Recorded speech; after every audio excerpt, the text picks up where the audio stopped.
I thought it was being cute. Oh, Will.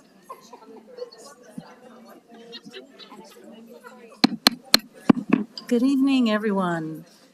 I call this March 14th, 2023 hybrid administrative meeting of the Board of County Commissioners to order. Welcome, everyone. We will have a silent invocation and a pledge of allegiance.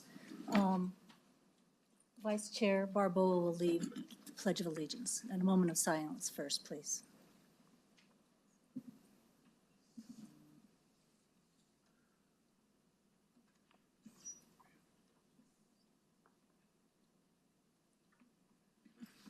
Please stand. Please stand.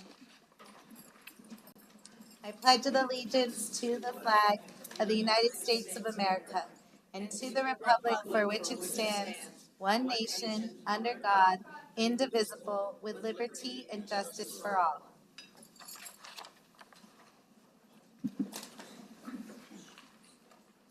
Thank you. I failed to mention we do have a quorum, and Commissioner Quesada is online. Good to see you, Commissioner. Item 3, announcements and additions. Madam County Chair, are there any changes or additions to the agenda? Good evening, Madam Chair, Madam Vice Chair, and Commissioners. We have one, and it's item 3A, the 30th Annual Cesar Chavez and Dolores Huerta Celebration to be added to the agenda as item 4A under proclamations. Thank you, Madam Chair. And a vote is required. Okay. Do I have a motion to approve the agenda? Motion to approve is amended. Second. And seconded. All in favor? Aye. Aye. The agenda is approved. That leads us to proclamations, and I would like to ask Representative Linda Garcia Benavides to come up, and I will read this proclamation.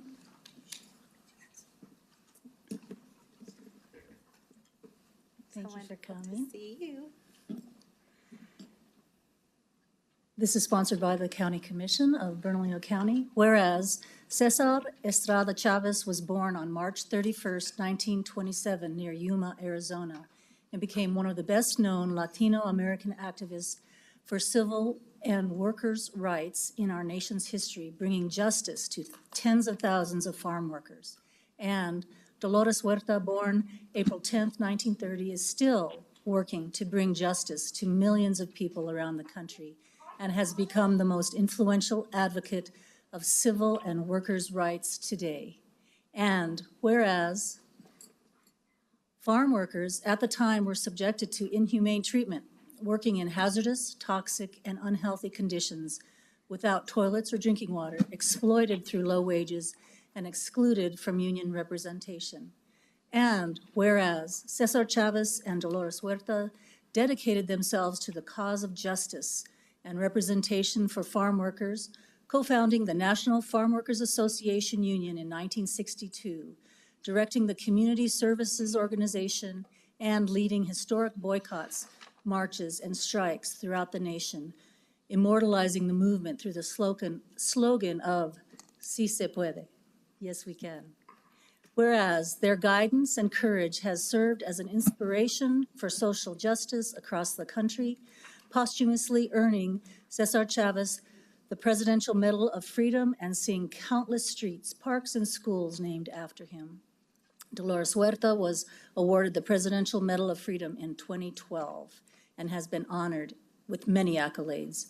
Now, therefore, be it resolved that the Bernalillo County Board of Commissioners does hereby honor and recognize March 25th, 2023 as Cesar Chavez and Dolores Huerta Day, 30th annual celebration of Cesar Chavez and Dolores Huerta, and encourages all Bernalillo County residents to serve the community in their names and live by their vision for social, economic, and environmental justice through nonviolence. Done this 14th day of March, 2023 in Bernalillo County, state of New Mexico. Thank you. And I'd like Thank you very much. Ms. Benavides to come up and receive the proclamation. And I'll just say a couple of words. Thank you, Linda. Yes, and please speak. Yeah, please say something. And we wanted to get this on the agenda because the event is coming up on March 25th, and so I will give it to you to talk about the event.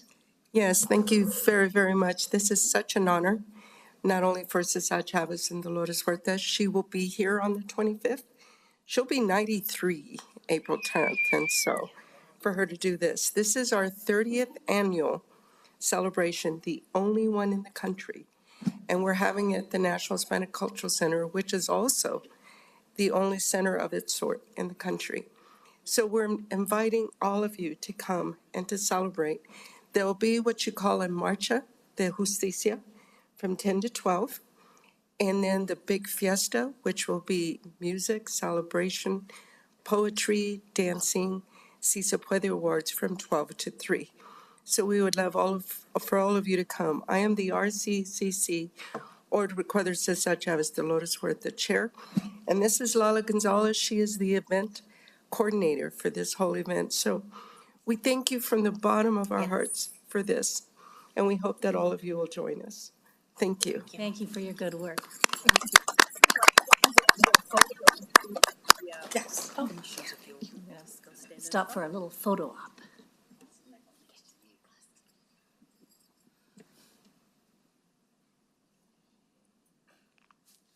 Suck it in. Take it out. Stick out your neck. Thank you. Thank you. Thank you. Thank you.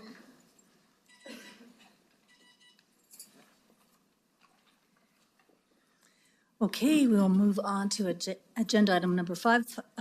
But before, sorry, that's public comment. But before public comment, we will hear communication item for 5A first. Commissioner Quesada. Thank you, Madam Chair. First of all, I'd like to apologize. My doctor sent me home, so I am in town, but the doctor thought it would be best I be home, which is unfortunate because I really wanted to be here for this.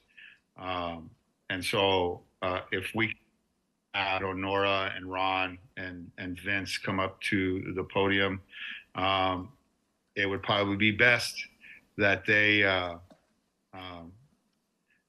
explain this item to you. We met.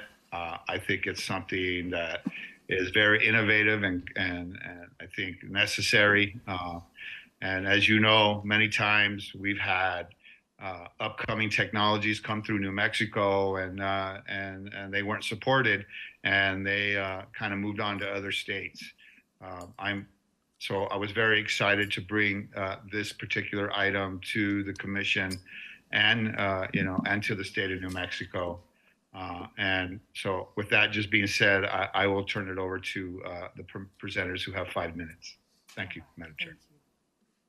All right, how you guys doing today? Thank you for having us here. Welcome. My name is Will Cunningham, co-founder of Agua Technology, also partner with Ron Weisberg, StoryQuest Studios here in town.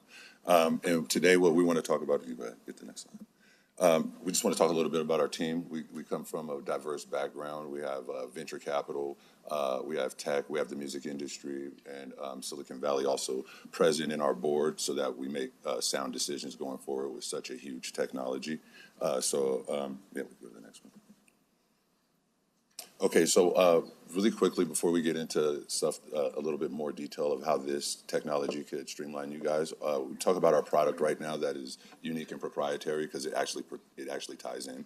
So our new product that we're releasing is actually called Songvertising. We created a new category that allows anyone to create a jingle for whatever cause, and then you bring it to us, we turn it into a full-length song. And through our unique proprietary software, we're able to create ad share revenue. So every jingle that will be turned into a song will not only be a full-length song that could be promoted, but it'll also be gaining advertising revenue. So that has proprietary advantages in a lot of ways that we hope to extend to Bernalillo County. Next slide. So, oh, yeah, so. Yeah. That's good, that's good. Okay. Okay, so one of the interesting things that leads to, that this technology opens a door for is increased revenue and new streams of revenue. Of course, advertising costs go out the door, and the dollars go out the door, and it's no guarantee that they'll come back in. So in that regard, this is a game changer because all advertising dollars spent on jingles are going to be earning for the whole life, because they'll be generating ad revenue and they'll be up on all the streaming sites and things like that. So it's very cool. And then that's increased efficiency too, because as users engage with the song advertisements, they get incentivized as well. They get to participate in a data dividend. So this is really huge for creating data. And here at Agua Technology, we treat everybody's data as if it's their own intellectual property. So all data dividends go back to the end users for 85% of whatever revenue that they generate for us goes back to the end user. And the app is free to download, by the way. And then we can go to the next. So here are some of our proprietary advantages. Because of our unique way of getting content delivered, that is to say, when somebody bookmarks an audio piece of content, they receive a text message and an email. That created a brand new method of distribution, and so it's proprietary. And they usually don't give out those patents because of monopolies, but when you create a category, it's a little bit different. So we were able to secure patents not only in a method of doing business, but in a method of distribution as well. So these two ways allow us to create commerce in a new way, and also create a new method of getting communication out there, as opposed to traditional, public service announcements, emails, the type of stuff that kind of gets overlooked. And so, like I mentioned, we create a new category. We can go to the next slide. I wanted to talk about some of the people in orbit as we found ourselves here in Albuquerque. And we're getting now into the value add. So right now we are designing products for the Space Force and for the DoD. And the product that we're designing is an interactive maintenance guide. We're a voice activated software.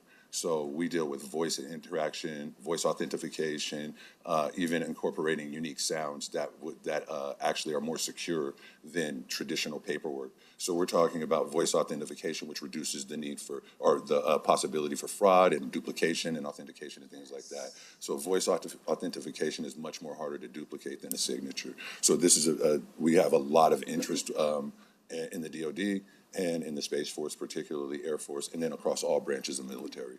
We can go to the next slide. A couple of these IMGs, they're AI-powered tools, so they have learning capability. So some of the potential use cases are like education, again, we say song advertising, IMGs to optimize communication for first responders, any IMGs for sensitive paperwork and things of that nature. But in education, it's a really cool thing because these IMGs can act as a personal tutor to the kid and help him or her at whatever level that they're at. And there is a lot more to this technology, and we would love to hear from you guys and talk to you about our capability statements and sort of the road ahead, going forward.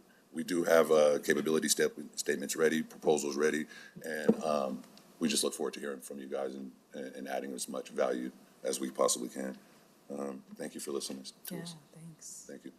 Thank you for your presentation. Thank you. So thank you, Madam Chair. Thank you, guys.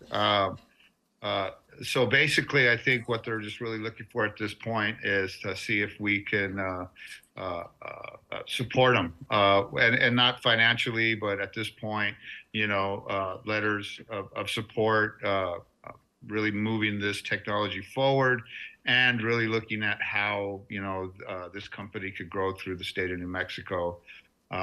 And if you are really interested in making meetings with them, we can arrange that with each individual commissioner, because I think what they just gave you a quick overview of the technology and what it can bring to the community, and how it could even create income opportunities. It has so many different uses.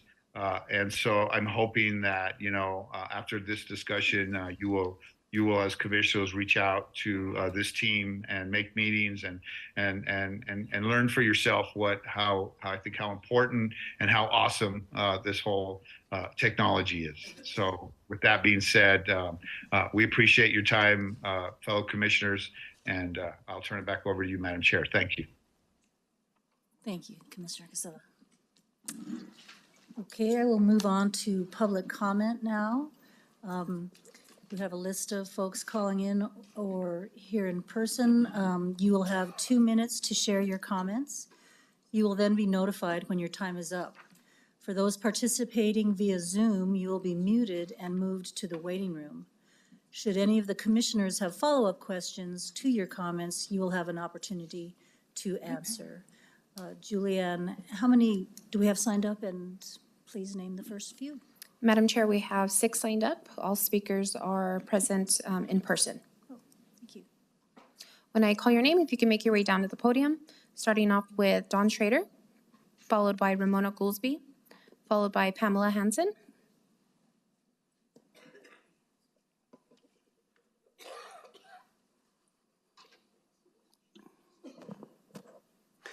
No one on earth can explain why an all-powerful, fair, loving God would refuse to help millions of people begging desperately for help from war, starvation, slavery, floods, fires, earthquakes, tornadoes, hurricanes, family violence, rape. Jesus promised that God will help those who pray. Jesus said, "Not one sparrow will fall to the ground without your Father's will. You are more valued than many sparrows." I ask, are the disasters and atrocities suffered by millions for thousands of years according to God the Father's will? No God heard and helped millions of Jews, gays, gypsies, communists, handicapped people in the Nazi concentration camps and gas ovens. So why would I expect God to hear and help me? I was a very sincere young Christian preacher 56 years ago in Virginia and later Illinois. For many years, I prayed to, I preached about, I sang about God, my imaginary friend. I swallowed, I spread feel-good false advertising for God. With the help of many people, I slowly woke up. I was wrong. I apologize. I wish we had an all-powerful, fair, loving God who would help all begging desperately for help. But wanting that does not make it so.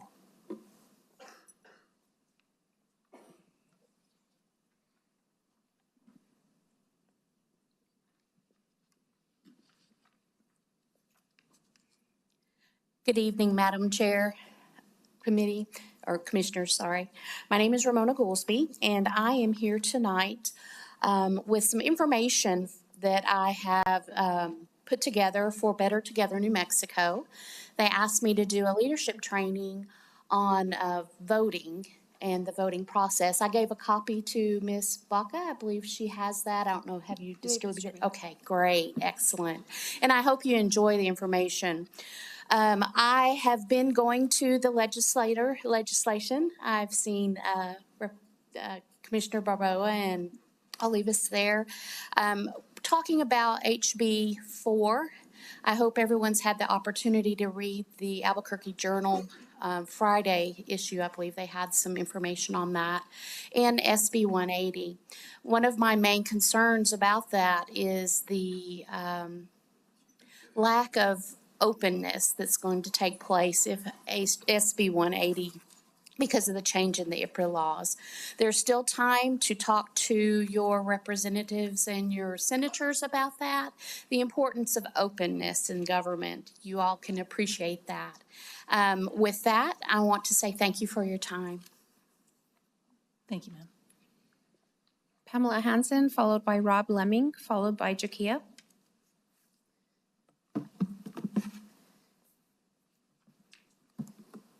Hello, Commissioners. I'm Pamela Hansen. I wanted to touch on a couple of topics. The first one is daylight savings. We should really maybe try to get rid of daylight savings. There's a lot of elderly people who are struggling with it, even young people. It's not good for your health. There's been many studies. Maybe consider getting rid of that. Arizona's doing great without it. So, and also I wanted to talk about election day. It's election day, not election week, not election month. I think that we, if need be, maybe make it a holiday. We have a lot of precincts that people can go to and that are available and easy access to those, but it should be election day, not election week, not election 2 weeks, not election month. Really consider this because I think integrity needs to be back in our elections. Thank you. Thank you.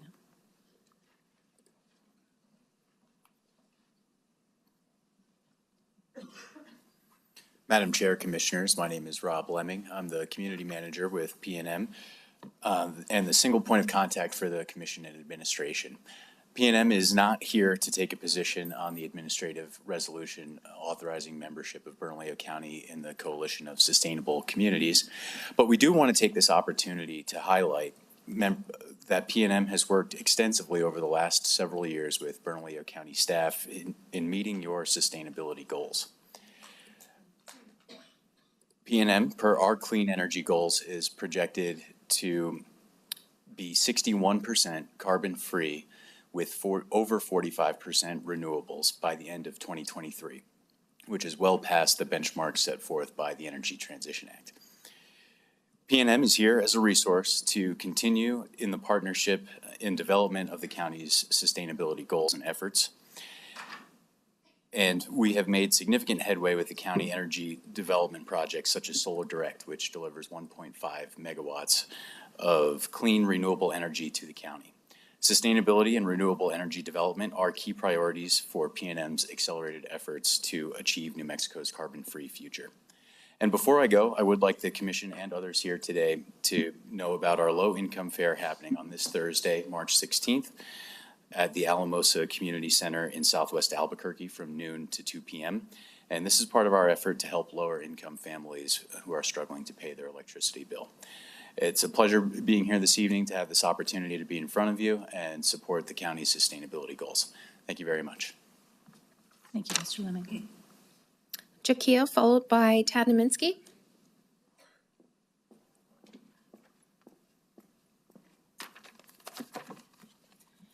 Hello, good evening. We all witnessed Halloween night 2019 when Wuhan, China became the first 5G city and 10,000 transmitters were turned on. We know what happened shortly after that. People became sick and started dying, and we came to find that the 60 gigahertz signal separates oxygen from nitrogen, making oxygen inabsorbable by the blood, thereby causing death by asphyxiation from a remote-controlled source. A study published in the International Library of Medicine titled Evidence for Connection Between Coronavirus Disease 19 and Exposure to Radio-Frequency Radiation of Wireless Communication, including 5G, is authored by Beverly Rubik and Robert Brown. Colorado-based attorney Todd Callender informs that also hospital ventilators transmit at 60 gigahertz. Is this true? Notice, you need to look into this and verify, and if there's any truth to any of this, then you need to take immediate action to protect us from radio frequency hazards in the public right-of-way. I myself am suffering debilitating effects from close-range exposure to my personal emitting devices, and it may not be 60 gigahertz or 5G yet. Also, we just heard of PNM. PNM applied for grid modernization, which would mean bringing a proliferation of exponential radio frequency exposure into our immediate living environment, which have been shown in thousands of studies to be a hazard to all biological life. This is an immediate threat, and I need you to take immediate action, and this is very serious. Thank you very Thank you, ma'am. much. Tadnaminsky. Excuse me.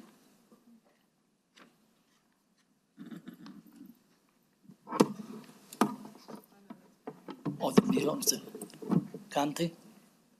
I don't know who Please, that is. please begin. It stays there. It's, Okay, thank you. Okay, my name Ted Niemiecki. Well, let's begin this way. Copper Square building property, old federal jail, county appraiser office. Well, I wonder if that was Chris Davis, senior appraiser for the county appraised, which is such beautiful building, county appraiser office, big lot with parking lot, 680,000. Can you believe it? That's prime property in downtown, in the heart of Albuquerque. So many square feet. Anyway, yes, good to know somebody in the county to get good deal. Now, as treasurer office, I try to purchase with my partner small property, commercial, and we have to check it, what is owned for this property, which is a lot of tax. I ask, it can be worked up with some break. No, I go to the county treasurer office. No, that's impossible. She came up even with more bill. Here is another, this person who purchased these 3 properties here in downtown, to this day, don't pay taxes. After 5 years, remodel one little building into fancy restaurant, never been open, and thank you, sir. Thank you for your comment. thank you. Madam Chair, that concludes public comment. Thank you, Julianne. Okay, we'll move on to item 6, approval of minutes. Commissioners, the minutes of February 21st, 2023, I move approval. Do I have a second? Second. It's been moved and seconded. All those in favor? Aye. Aye. Thank you. The minutes are approved. Madam Chair, just real quick, because we have a commissioner participating via Zoom, we will have to have a Roll call vote. Okay, Thank you. And do you lead that? Do I lead that right here? Okay. So roll call vote, Vice Chair Barboa? How do you Yes. vote? The chair votes yes, Aye. Aye. and Commissioner Quesada? Aye. Sorry, I took your job, Madam Clerk. Okay. I'm new at this, though. So that is approved by roll call vote, done in an odd way. Okay, item 7, approval of the consent agenda. Madam Clerk, please provide an ordinance number for item 6G and resolution numbers for item 7F, 7K, and 7M. Yes, ma'am. Madam Chair. 7F is FR 2023-29. K is AR 2023-30. M3 is FR 2023-31. And 8B is ordinance 2023-3.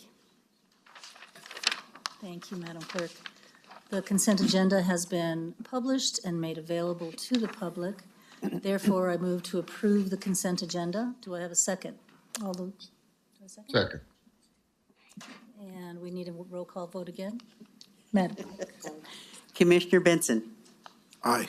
Commissioner Quesada. Aye. Commissioner Olivas. Aye.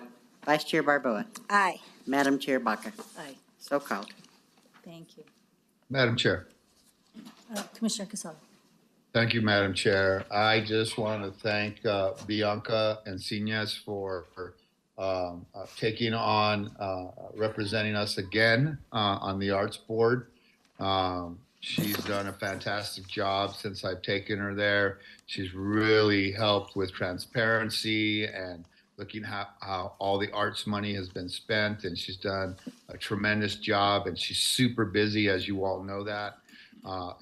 And I added this to her super busy schedule, and she agreed to finish off the term with me. So I just want to publicly thank her for the work, not only for the community that she does and for the South Valley, but for the Arts Board. Thank you, Madam Chair. Thank you, Commissioner Casada. Madam Chair, Yes, Commissioner Benson. I just wanted to take a minute to address it's consent, and it doesn't need to be removed, but with the New Mexico Taxable General Obligation Bond Series, I just wanted to verify, and I spoke with County Manager earlier, but the heavy metal music bond or music van was not in this as we approved it. Is that correct?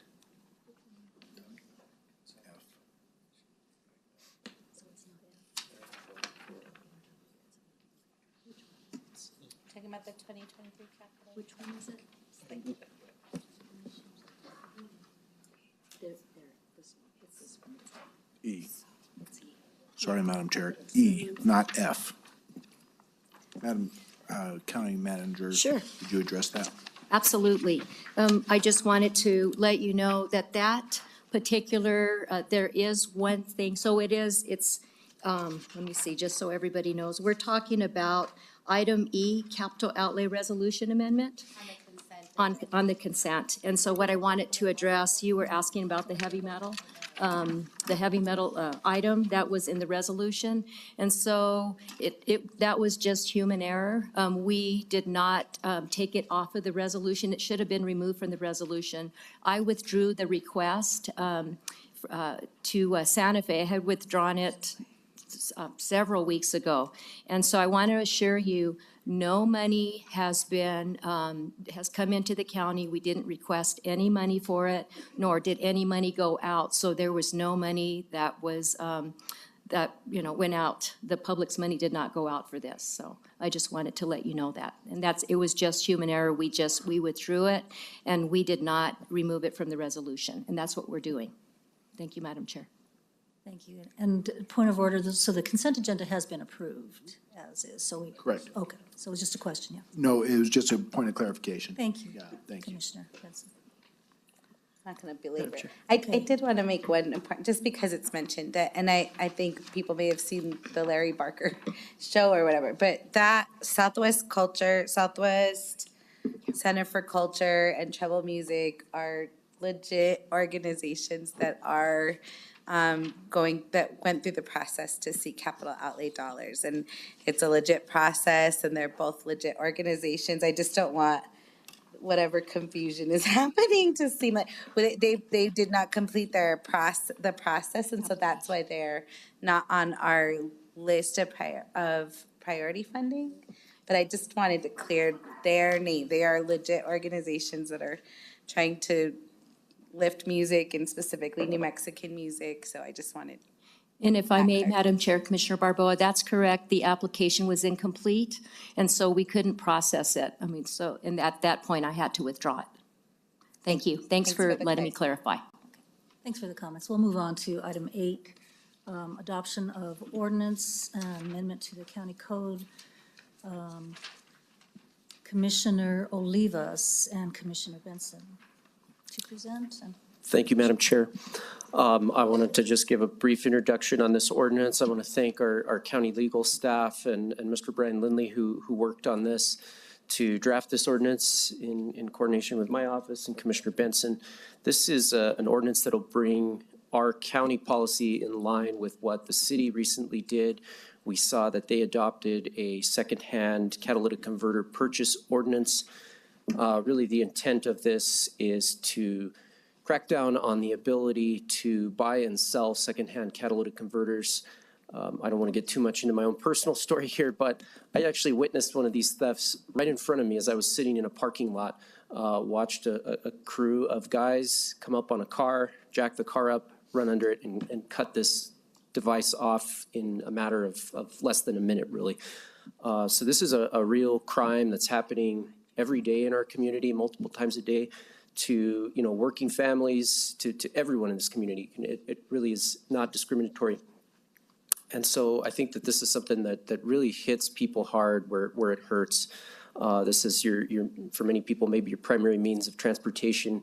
It can disable your vehicle or make your vehicle very unpleasant to operate.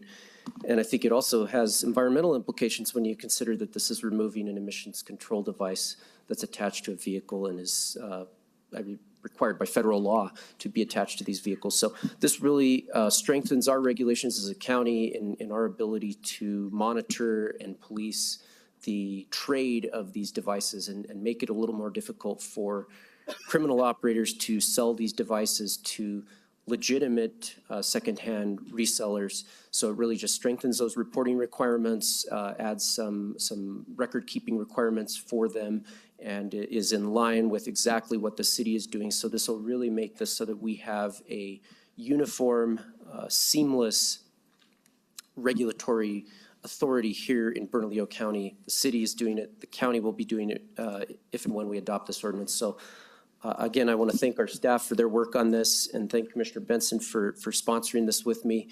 And I urge my colleagues to support this. Obviously, this is just the first reading, so we'll revisit this again in a month's time. But I urge your support. Madam Chair. Madam Chair. Commissioner Benson, then Quesada. Thank you. Yes, and well said, Commissioner Olivas. Thank you for all your work on this as well, and for working with me to get on board as well. When you read through the ordinance, it's just well written. I think it will do a lot to crack down on catalytic converter, and like Commissioner Olivas discussed, he even witnessed it firsthand. It's everywhere. We've got a major crime issue in Albuquerque, Bernalillo County.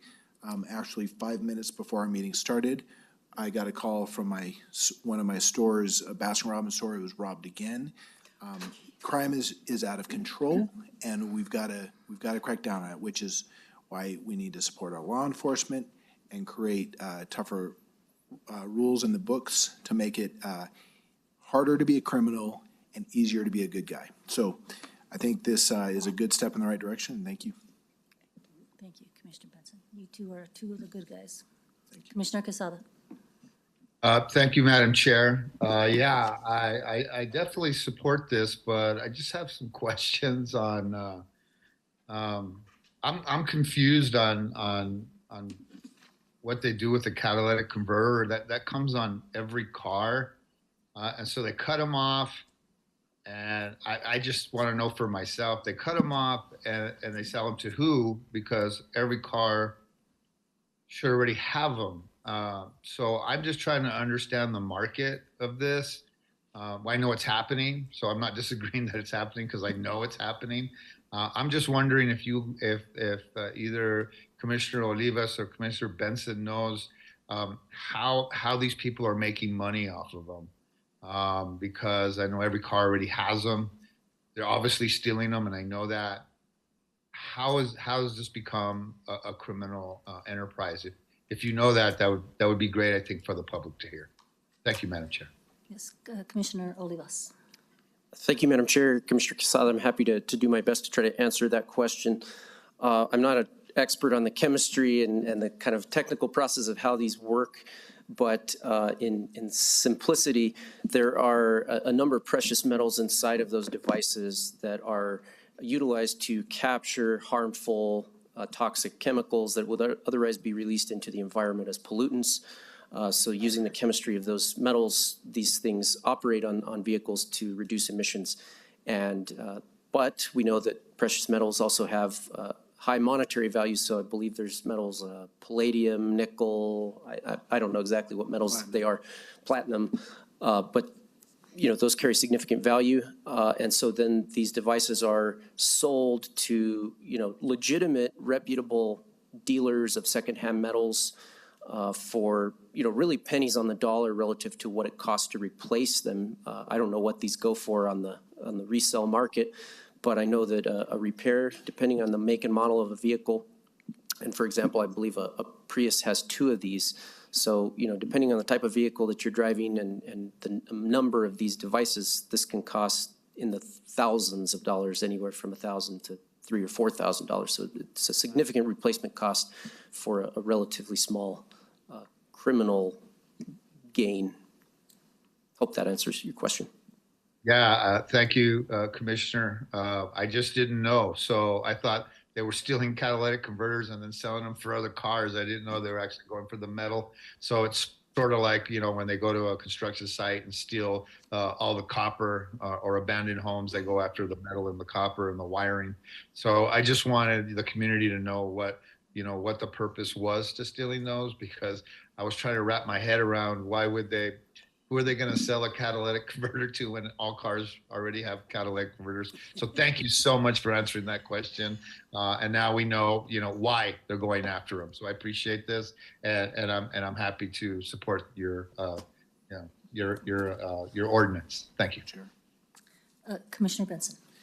Thank you, Madam Chair. Also, Commissioner Quesada, Commissioner Olivas touched on this. The cost to replace a stolen converter is in the thousands, partly because of all the precious metals. Now, selling it secondhand, though, you get a few $100s. So as far as stealing parts from a car, it's the prime piece to steal from a car and relatively easy to get to. APS was having a huge problem with this because thieves would jump into the bus yard at night and hit all of the buses in one night, and get a couple $1,000s worth of it, but it would cost the city, it would cost APS tens of $1,000s to replace them all. So the cost for the citizen who's being stolen is exorbitant. And what this does is that it requires metal shops to track who's selling them. And that's where we can start to crack down. Because if my car breaks down and it's no good, I can take that converter and sell it, and that's legitimate. But they would have to start recording that and not just assume that everybody's innocently selling catalytic converters. Thank you, Madam Chair. Make a motion. I'd make a motion to Introduce this ordinance, secondhand catalytic converter purchase ordinance. Second. It's been moved and seconded for introduction and publication.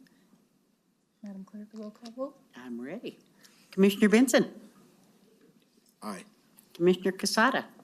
Aye. Commissioner Olivas. Aye. Vice Chair Barboa. Aye. Madam Chair Barca. Aye. Thank you. Thank you. Okay, item 8B. Let's see, adoption of an ordinance authorizing the issuance and sale of Bernalillo County, New Mexico General Obligation Bond Series 2023. Madam Clerk, can you please provide an ordinance number for item 8A? Yes, ma'am. Ordinance B. 2023-3. Oh, you did that already, sorry. So we have a presentation, and we will now convene a public hearing because this is an ordinance change. So, Julianne, did anyone sign to speak up? Madam Chair, we had one sign up. And I don't know if you want to hear the public hearing now, or if you want the presentation I think first. a presentation first, and then Okay. we will call the speaker.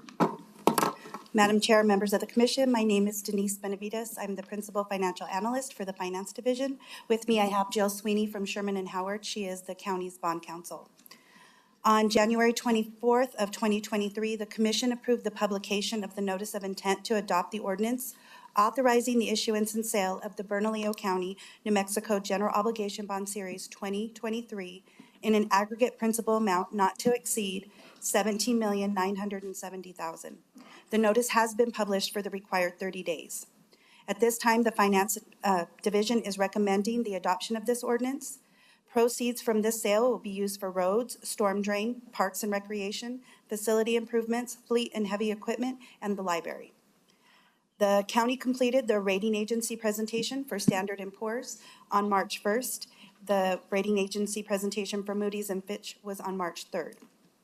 Interest rates on the bonds will be determined via a competitive process Bids will be scheduled through the Grant Street Auction electronic website on or after April 18th. The county will have approximately 30 days to finalize the sale, with the proceeds expected to be available sometime in May. Final interest rates will be provided to the county commission at our May administrative meeting. Property tax revenue projections are adequate to fund the sale with no increase to the current bond debt mill rate of 1.265. And I'll stand for questions, or if you have any questions for our bond counsel. Any questions for Ms. Benavides? Yes, Madam Chair. Commissioner Benson? Ms. Benavides, is there any estimate of what the bond prices would be at this point? Not at this time. Is there a range, just out of curiosity? Of what We they're going don't have, I don't know if the municipal advisor is on the line, but I would defer to him. Do you know if Eric's on the line, Shirley? Yes.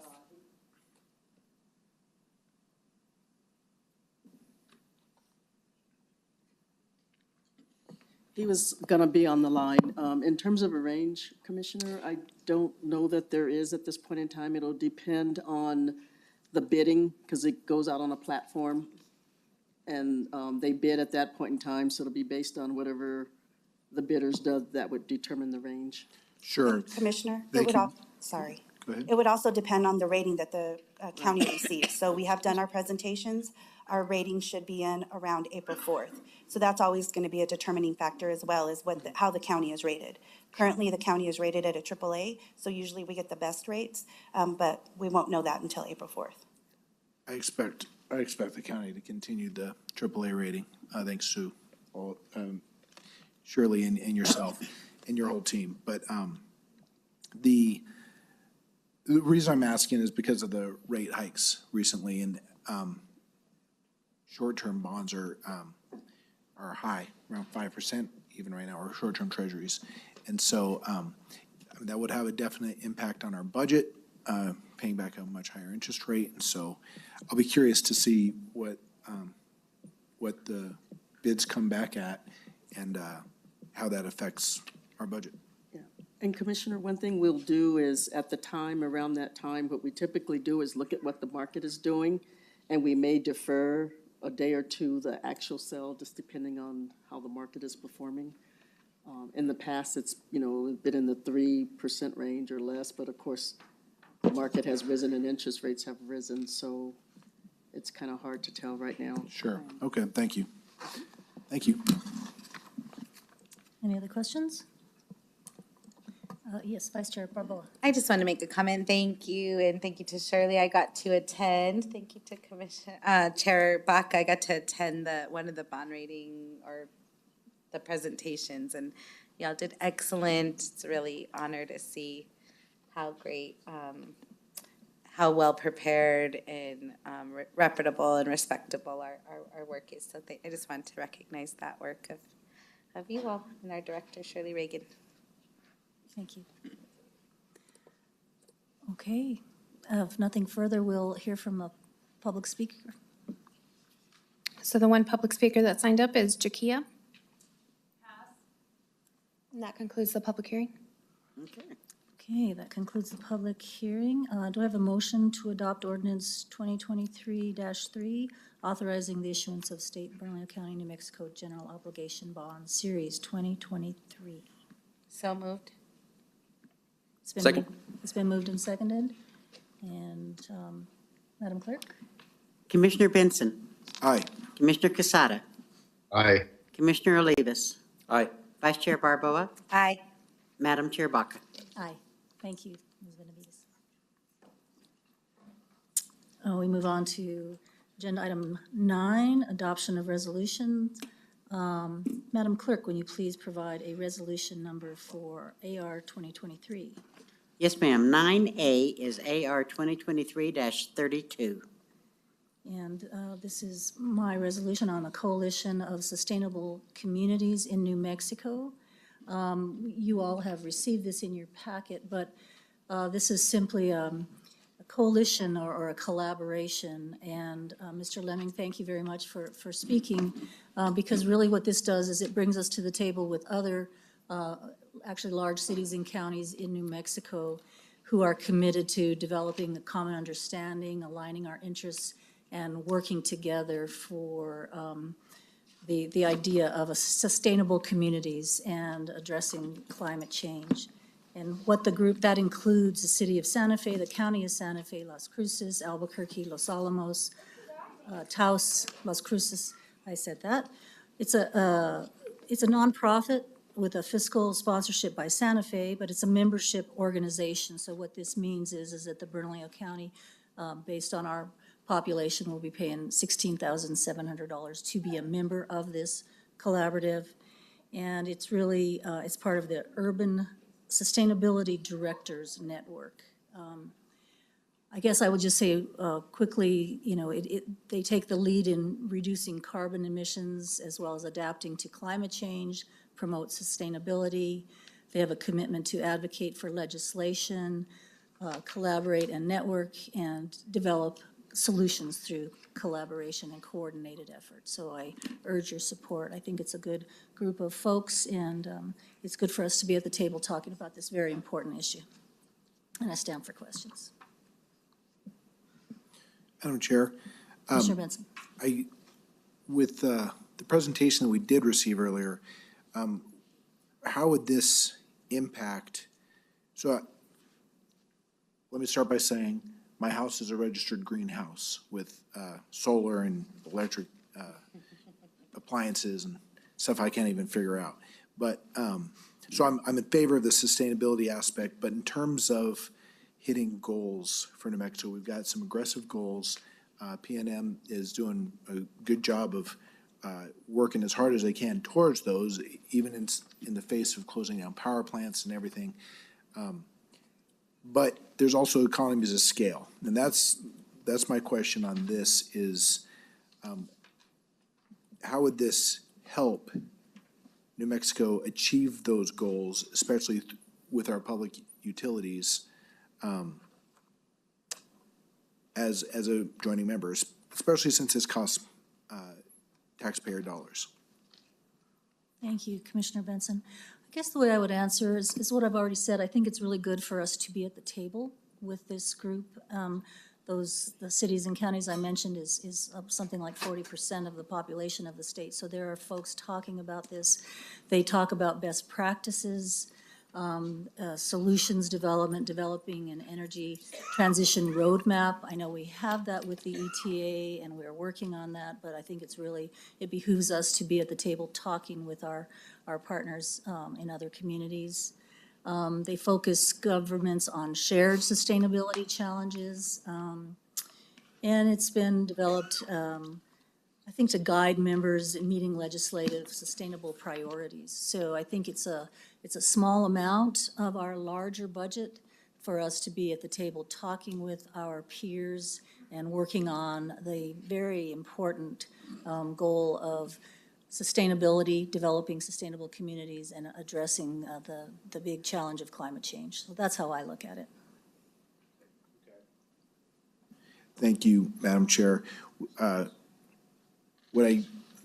presentation was very nice, but what I couldn't ascertain through it is, will this help us achieve those goals, and will it help PNM as our largest utility provider achieve those goals without increasing the costs of the customers? Because I think it'll help, the goals help achieve the goals, but will it help the bigger picture with achieving those goals and keeping costs down for everybody in the state? I don't have a yes or no or a specific answer for you, but I think because we know how great the challenge is that we're facing with the reality of climate change, that we need to do what we can, and I think it's actually a much more effective way to come together with other governmental entities to address the problem and roll up our sleeves and figure out how to do that. Okay. Madam Chair. Go ahead. Commissioner. Yeah, I was just, Madam Chair, if I can, and Commissioner Benson, I was looking at this too, and I just think, right, when we see that there's a local community foundation that is the host to this, And we know the Santa Fe Community Foundation to be very giving, be very locally based and locally owned. I appreciate that question, because sometimes I'm like, sometimes folks come in, don't really understand us, get some money, and then don't do a thing. But I would just encourage us to, follow up with Santa Fe Community Foundation, who seems to sort of be the host of the coalition. I always often think of that when we're not collaborating or getting ideas from outside, then we stay so insular, and then other folks can be moving either without us, or we're not leveraging those opportunities. So I just saw that, that Santa Fe Community Foundation is sort of the convener, the host to this. I think that dues, are a way for, they're a foundation that gives, it's a philanthropy, right, that gives out money. I would assume that the dues are about, having that buy-in and sort of commitment to being at the table. Again, it's not my bill, so I don't want to make assumptions, but yeah, I support it, and I just wanted to mention that. I think of Santa Fe Community Foundation as a very trusted philanthropist that's trying to improve conditions and understands the, rates of poverty and our richness and all that in New Mexico. So just wanted to comment to that. Thank you, Madam Chair. Commissioner Benson. So I feel like I support their mission, but I'm not ready yet to support joining because of the cost, especially when we've got first responders who I'm really pushing for giving adequate raises to, and I've heard our budget is pretty tight as it is, and this isn't for our county budget as a line item. It's not a large percentage, but still, it's still money going towards something that I'm not clear on. Will it really help the citizenry? And that's coming from, like I said, put my money where my mouth is, when it comes to sustainable energy. But in terms of joining as a county, I'm not ready to support this. I'm happy to meet with the group and discuss, how they can help us and how they can help the public. But I think it's premature to join as a county. Thank you, Commissioner Benson. Commissioner Olivas. Thank you, Madam Chair. I do enthusiastically support this, and I actually think that this does have a public safety component. And to me, there's nothing more important as we're in the midst of a budget cycle. We talked about this at our public hearing last week, than making an emphasis on public safety, public health, behavioral health, and quality of life. And climate change and sustainability in our community is a critical component of quality of life, public health, and public safety. I represent the East Mountains communities where we have tremendous wildfire danger. We're in the middle of our windy, dry season out there, always hoping for more rain and more snow to prolong that inevitable fire season. That is a climate change component, and we have to address that. We have a responsibility as public servants and as representatives of public trust to do what we can to ensure that we're addressing these critical issues, and climate change is one of those. It's one of the top issues that I heard about on the campaign trail, and that I know that many members of our community across the spectrum, whether urban or rural, Republican or Democrat, people recognize that this issue is increasingly important, and particularly in an arid state like ours, it's increasingly dire. And so I want to emphasize, this isn't just about energy. This isn't just about PNM or solar. This is about land acquisitions and conservation easements. This is about public health in general. Wildfire smoke, those kinds of things have public health effects, and making good policy decisions about land use planning, water use availability, coupled with land use planning, those types of things, in addition to those clean energy and sustainable development components. So I think that being at the table here with a number of our other partner entities, whether it's the city of Albuquerque or the city of Las Cruces, is really important that Bernalillo County is at that table. And this isn't just about being partners. This is about learning together. This organization provides workshops for elected officials, for our county staff. And I think the last point that I want to make is that no one knows everything, right? And despite the amazing staff that we have here at the county, There are always going to be gaps in any organization, in the ability of that organization to fill particular roles and understand evolving issues like we see in the climate and energy sector. So this offers us one more tool in the toolbox to be able to use this organization and the expertise and the power of this collaboration to learn from others and learn from experts that otherwise wouldn't be available internally through our own excellent but still limited county capacity. So I enthusiastically support this, and thank you, Madam Chair, for bringing this forward. Madam Chair, Commissioner Benson. I would like to clarify, when I talk about public safety, I'm talking about violence. I mentioned before, 5 minutes before the meeting started, one of my stores was robbed at gunpoint. My store manager called APD. She called 242 cops, couldn't get a hold of anybody. I had to call police officers I know personally. They started going down. I was talking with county staff, and they suggested calling the sheriff's department. That's what I'm talking about, public safety. The numbers they're understaffed, they're overworked, crime is rampant. Yes, I do agree with that, breathing in fire smoke is a public safety issue, but when the city of Albuquerque, when we can't call on the police officers through the traditional means to prevent a gun being pulled in an ice cream parlor, that's what frustrates me. So I just want to clarify what I meant by supporting public safety. And I'm glad that the city of Albuquerque is supporting this, because they're not supporting reducing crime in the streets, not from firsthand experience in trying to run a business here. So thank you, Madam Chair. Thank you, Commissioner Benson. And I would just like to respond that I understand, and I feel your passion there, and I understand that what you're talking about with public safety. It is our role as policymakers to multitask and think about the very important element that you are talking about in public, keeping the public safe and funding our officers and funding collaboration between our APD and BCSO to have a quicker response. I am all in favor of that. I do think that our environment is an important element of a prosperous, healthy community, and the small amount will actually go much further than the investment of only $16,700. So that's why I brought it forward. I do think that it's a good collaboration, a good partnership with our communities, in the larger communities in New Mexico. And so I urge your support for approval of this. I move to approve.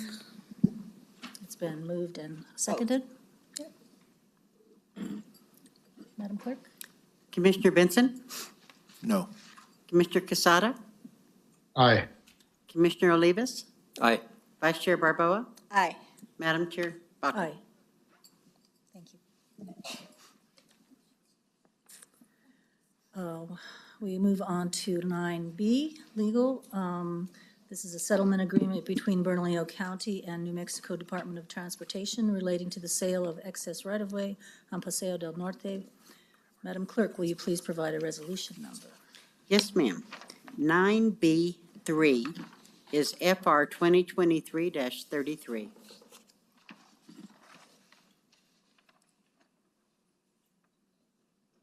Let's see. Sorry, I lost my place here.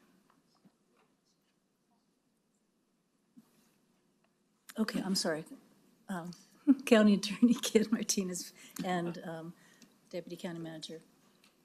Thank you, Madam Chair, members of the commission. I am Ken Martinez, the county attorney. I'm here with Deputy County Manager Elias Archuleta. We've been working on this one for a few years, and you're seeing today a couple of cases we've been working on for many years. So this one goes back to 1993. The next item was in 2010. Mr. Archuleta has worked very hard on this. We appreciate it. We're kind of finishing things that happened in the past, making sure everything's corrected and done correctly.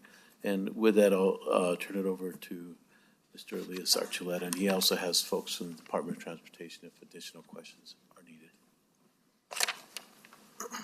Good evening, Madam Chair, members of the commission. Deputy County Manager Elias Archuleta.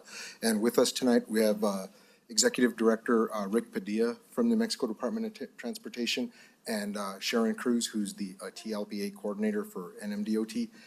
They were our partners in trying to resolve this matter and get it before you guys tonight. We provided briefings for you guys earlier, so I'll give like a really quick summary of this. So this goes back to 1993 when the DOT and Bernalillo County were working on extending Paseo del Norte out to Tramway Boulevard. So Bernalillo County was designing and constructing the section between Eubank Boulevard and Tramway. At the time, the plan for Paseo del Norte was to be a grade-separated freeway, similar to what you see going west of the river to Coors.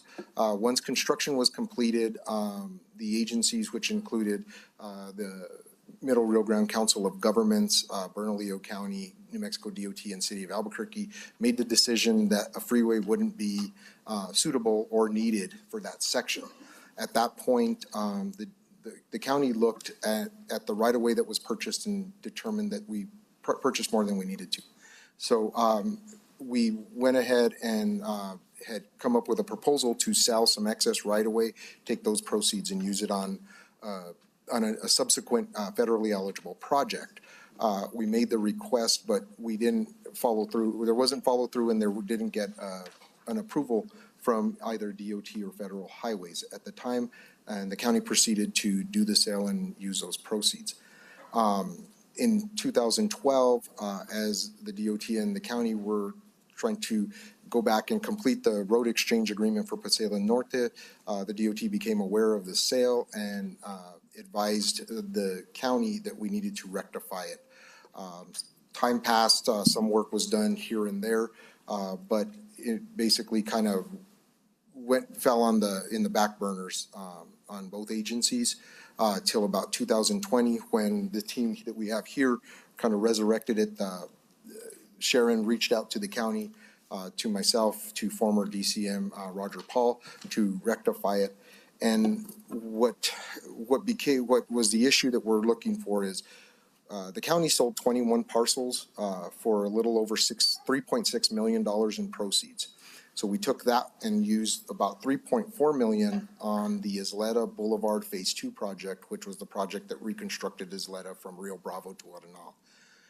So what was at issue with this was the county, as far as we could tell through our records, treated that money as county funds. However, since those were proceeds from right-of-way purchases that were purchased through federal funds, those funds are considered federal from the sake of the oversight agencies. So what we worked with is we tried to work through our accounting systems to look back on the Isleta project to either show that we did or did not use that as matching funds for the other federal dollars that were on there. By federal regulation, you cannot match federal dollars with federal dollars. They need to be state or local or private. And we searched through our systems. Unfortunately, during that period between 2020 and the completion of the Isleta project, the county changed financial systems, so we didn't have electronic records, and we tried to look back through the hard copies to see if we could justify that we did not use that as match. Unfortunately, we were not able to, and at that point, when we came to that determination, we worked with the DOT to say, okay, we can't justify it, what do we need to do to settle? And at that point, we needed to repay back not only the proceeds that we got from the sales, which was the 3.6 plus, but also the amount that we used on the Isleta project, which based on our financial resolutions going back through the time was about $3.4 million. So the total ended up being at a little over about 7.4 or a little over $7 million that we need to pay back for that. In addition to that, we need to, as part of the settlement, in addition to the payment, we are going to update the right-of-way maps, correct the platting for these parcels. We are going to take that through our own county platting process, and then at that point, once that's done, we can complete the road exchange agreement that we were initially starting back in 2012 when the discovery happened. As a result of this, any properties that remaining parcels that are there will revert back to the DOT, with the exception of 3 parcels at the intersection of Eubank and Paseo del Norte. 2 parcels are located in the northeast corner, and the county intends to use those parcels as the site for the northeast sheriff substation. So the DOT is allowing us to keep those parcels so long as we continue to maintain those for a public use, which the substation would be. The other parcel is located in the northwest corner of that same intersection, and it's a remnant parcel from that was left in there, and the county intends to use that to settle a potential claim that we've been dealing with for a while with a property owner who we previously sold one of those parcels to that ended up being a substandard parcel, and he was not able to develop on it. If we do proceed with that sale to that property owner, the proceeds of that sale will be returned to the DOT in an agreement outside of this, a separate standalone agreement. If we do not end up using that as part of the settlement, then that parcel will revert back to the DOT through a quick claim deed. So with that, I stand for questions. Any questions? Yes, Madam Chair. Thank you so much. Deputy County Manager Archuleta, thank you for this great work. And the parcels you talked about are in District 4. You've been working a long time at this, I know, and it's a long time coming, but thank you. What I'm excited about is this does free up the land to put the sheriff's substation in the far northeast Heights, Paseo and Eubank area. And also this weird building that's up on bricks on Paseo and Eubank. It's nobody really knows what it is or what it's for, or, the purpose of it. And this can allow us to hopefully move forward with clarifying that, doing something about that intersection.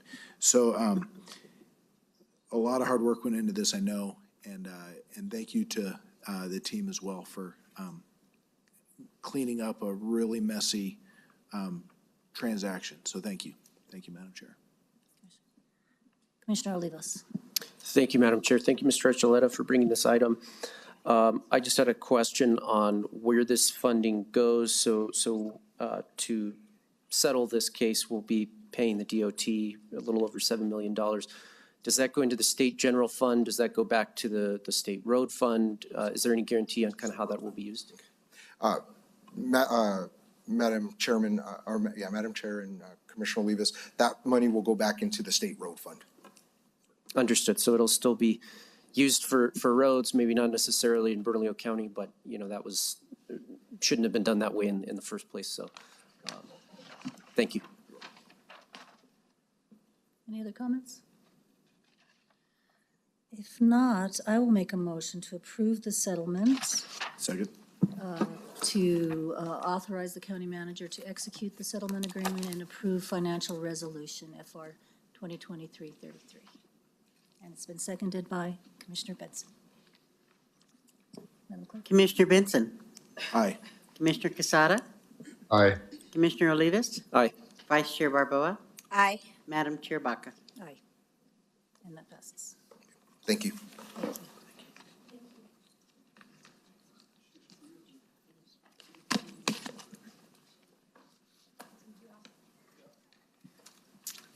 We're on item 9C, a settlement agreement between Bernalillo County and AFSCME Local 2499.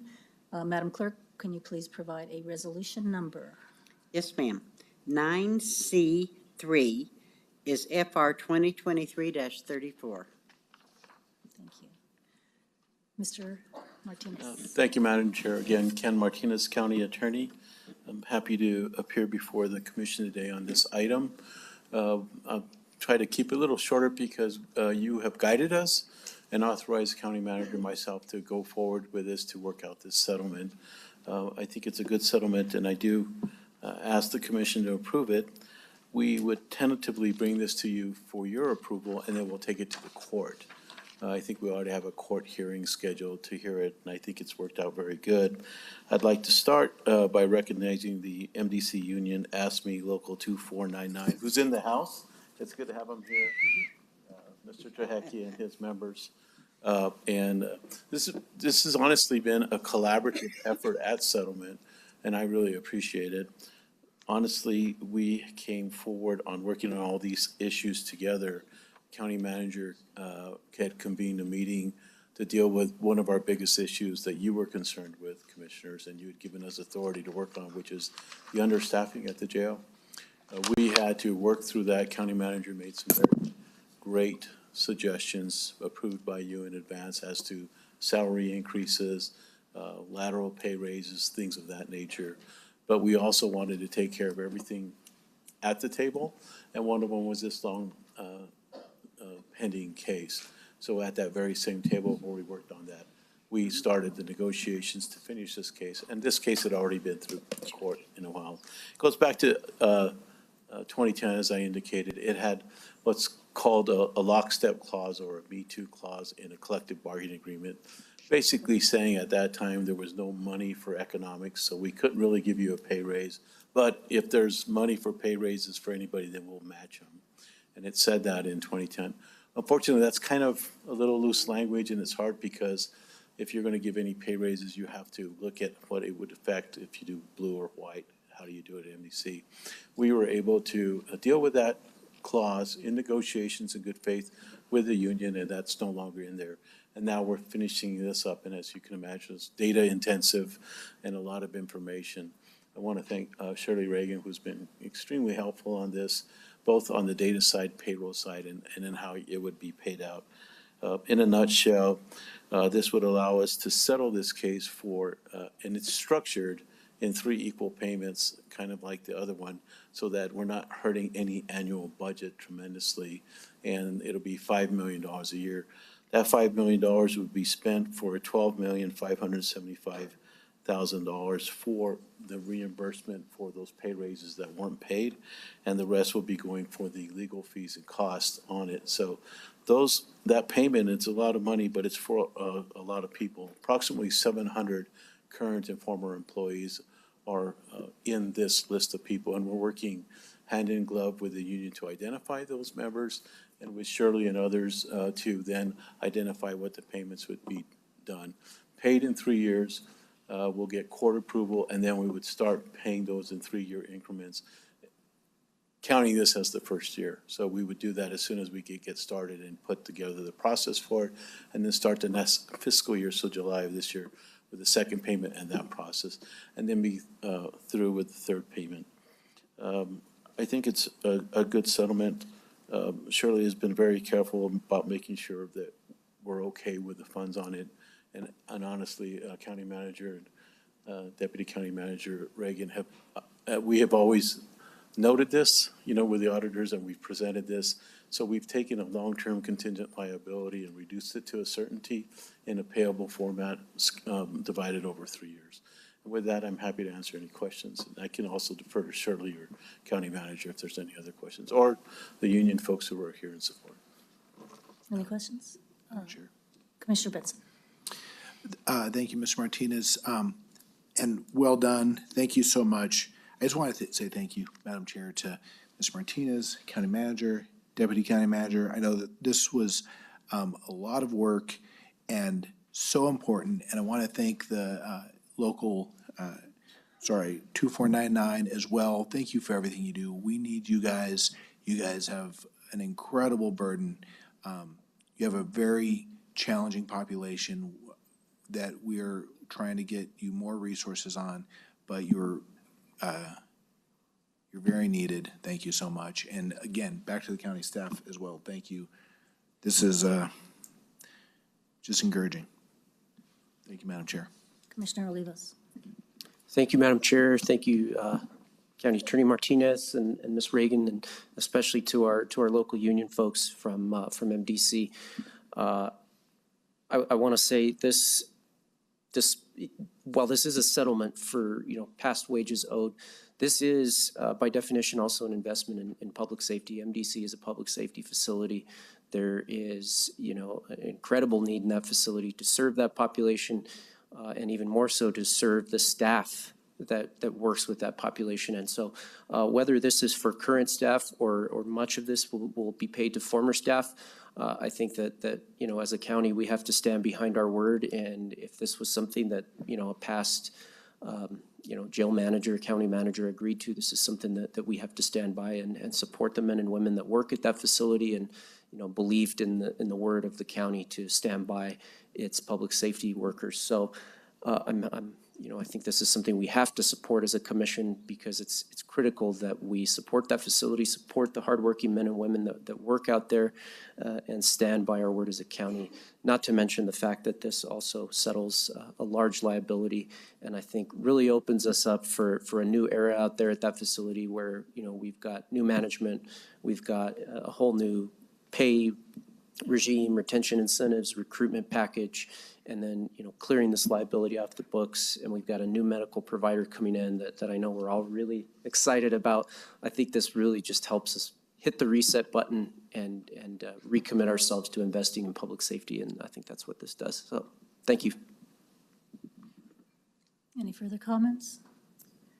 Thank you, Mr. Martinez. So I guess I will move approval of FR 2023-34. Second. It's been moved and seconded. Madam Clerk? Aye. Aye. Commissioner, thank you. Commissioner Olivas. Aye. Vice Chair Barboa. Aye. Madam Chair Baca. Aye. Thank you, Commissioners. Item 9D, technical services. This is certifying the Rio Grande Trail alignment. Madam Clerk, would you please provide a resolution number? Yes, D is AR 2023-35. And please. Madam Chair, members of the commission, good evening. I'm Brian Lopez. I'm the Technical Services Director, and I also have with me Richard Meadows, my Technical Planning Manager. We'd like to present our technical services item, which is to certify the Rio Grande Trail Bernalillo County alignment. For this item, we're requesting that the commission approve the administrative resolution certifying the Rio Grande Trail alignment here in Bernalillo County. Before we get too far into the details, we do have one modification request for the commission, as we do have a mistake in the resolution as it was routed. Richard will highlight that as he kind of goes through, but the error is on line 3 of the resolution. We showed the wrong mileage reference from the master plan. In the resolution that we routed, it lists 90 miles when it should be 500 miles. The 90-mile reference is how much has currently been designated. So just kind of want to point that out before Richard gets going. And with that, I'm going to hand that over to Richard Meadows. Okay, thanks. Good evening, Madam Chair, Commissioners. I do have a map here. If I'm not sure how to turn this on, but there is a map. Let's see if it comes up here. I think that would be helpful. Thank you. All right. Yeah. Thank you. Sure. So just to give you a little bit of background, several years ago, there was legislation to create a Rio Grande Trail Commission, and the commission had a master plan prepared that was adopted in 2018, and the master plan covers the entire state. The trail goes all the way from the Colorado border down to the Texas border, along the river there, and then through Bernalillo County. As you can see on the map up here at the north, that's the Alameda Boulevard Bridge crossing, and it follows the Bosque Trail along the river down to 2nd Street and Valle de Oro. And then there is a proposal in the future to possibly cross the river and have the trail continue on the west side of the river down to the county line. So we're asking tonight to certify this trail alignment through Bernalillo County, and then once we have that resolution, we can go to the Trail Commission, and they will designate it as the official alignment for Rio Grande Trail. and I'll stand for any questions you might have. So also I have the consultant to Outdoor Recreation Division at the state is with us, Katrina Art, if you have any other questions. So, thank you. Thank you. I'd like just to make a statement. I think that the important thing to know here is this is not committing any financial resources to construction of a trail. This is a long distance trail that is promoted statewide. And so this, in fact, is, important for us as partners because we already have a trail through the majority of this section. And actually, I think it's the most used trail in the state, the Paseo del Bosque Trail. So I'm in favor of this. I think it's a good thing for us to sign on and support this effort. Any other questions? Commissioner Olivas. Not a question, really just echoing what Madam Chair Baca just said. I think this is an important way for us to participate in a statewide project that really takes a good idea and puts it into action. And luckily here locally, we've already made a lot of bold moves over many years to build out that trail system and implement that preservation of our bosque. So I think this is an important way for us to participate in this. And I'm also excited, particularly in my district, the long-range outlook on this also connects this trail to the trail that runs down North Highway 14. So, allowing mountain bikers and hikers to explore the beauty of our East Mountains communities and connecting that with the river and the valley below. So I think it's really an awesome project.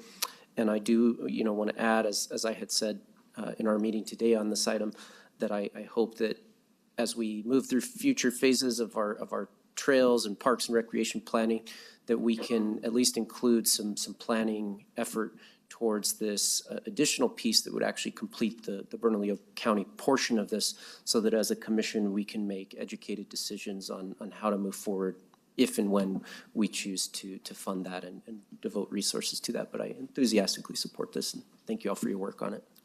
Madam Chair. Any other comments? Commissioner Benson. Yes, Madam Chair. Thank you. And I just want to thank you for the work. And Madam Chair, I want to reiterate, I'm in full agreement with what you're saying as far as providing infrastructure for our county, for our residents. And it goes through most of our counties, and then it ties in districts, ties in a district that it's not in. So I think it's a great purpose. Thank you. Thank you. So do we need to do an amendment to this resolution, Julianne? Yes, please. Okay, so I guess I will move an amendment to the resolution that was in the packet, changing on line 3, 90 miles to 500 miles, just a little difference there.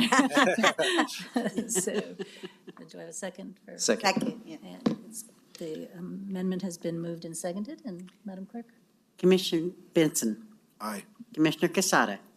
Aye. Commissioner Olivas. Aye. Vice Chair Barboa. Aye. Madam Chair Baca. Aye. And now I move approval of this wonderful trail project. Second. It's been moved and seconded. Madam Clerk? Commissioner Benson. Aye. Commissioner Casada. Aye. Commissioner Olivas. Aye. Vice Chair Barboa. Aye. Madam Chair Baca. Aye. Thank you. Thank you.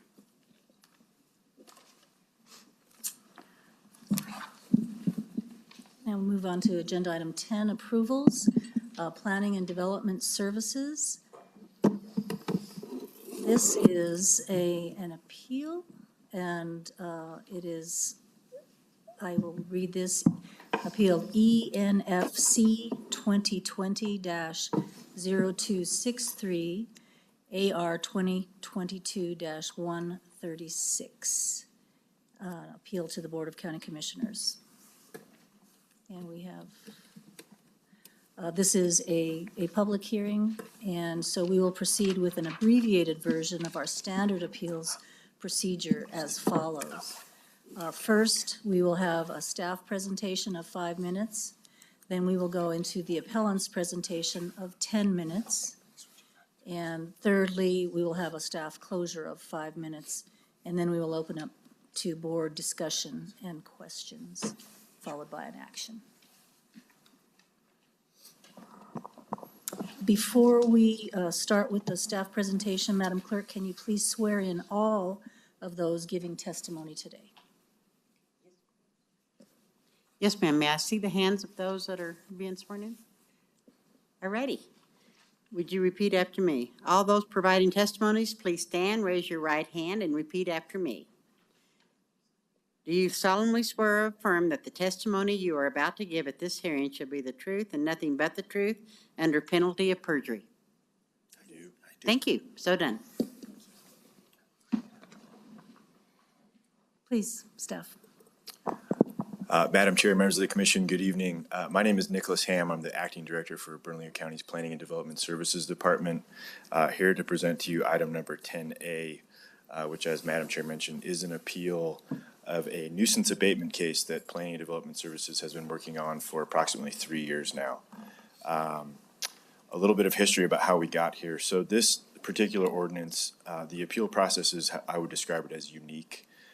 It would allow for a resolution that's approved by the Board of County Commissioners to be reconsidered by the county's nuisance abatement hearing officer, and then making a recommendation to the Board of County Commissioners for their consideration of either enforcing or rescinding that previously approved resolution. So that's the portion of the process that we're in here tonight.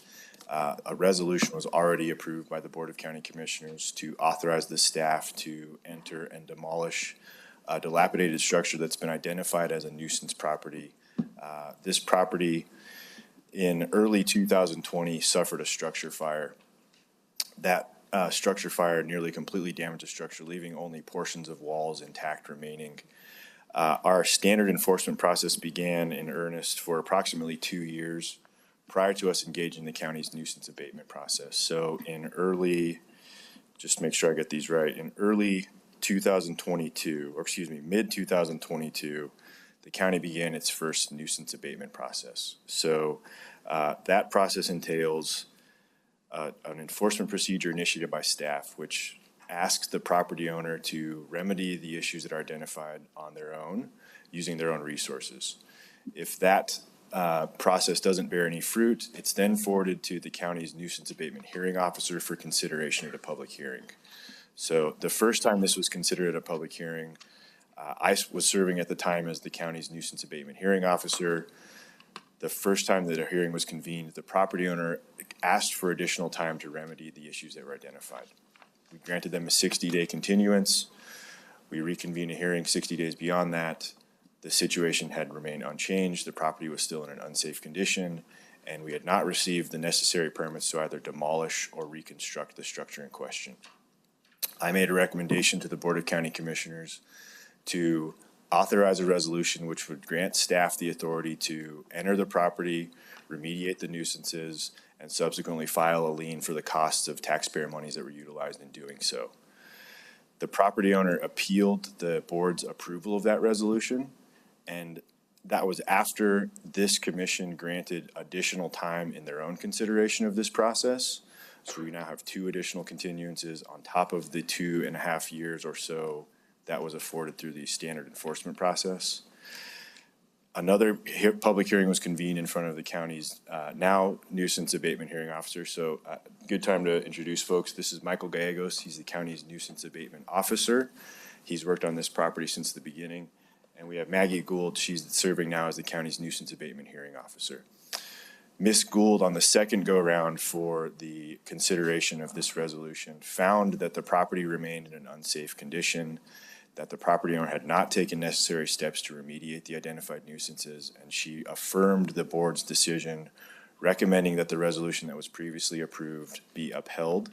And that's exactly what Planning and Development Services is asking you all to do tonight. We're asking that the previously adopted resolution be enforced or upheld. And I'd remind the commission that this is a property where people do not live, a business does not operate, a functional structure does not exist, utility connections are not present, and our professional staff with certifications and decades of experience have identified it as an unsafe building, which the county needs to take action to remove. This is on a portion of bridge which is going to be part of the phase 2 remediation process. It's an area of the county where the county is investing significantly in, where other property owners and businesses are doing the same. And the Planning and Development Services Department finds it appropriate to uphold the resolution and pursue its own authority to remove the nuisance structure from this property. And Madam Chair, Commissioners, I'll stand for any questions. I think what we'll do is move on to the appellant, and then we'll come back for Very good. questions. Thank you. Thank you, Mr. Ham.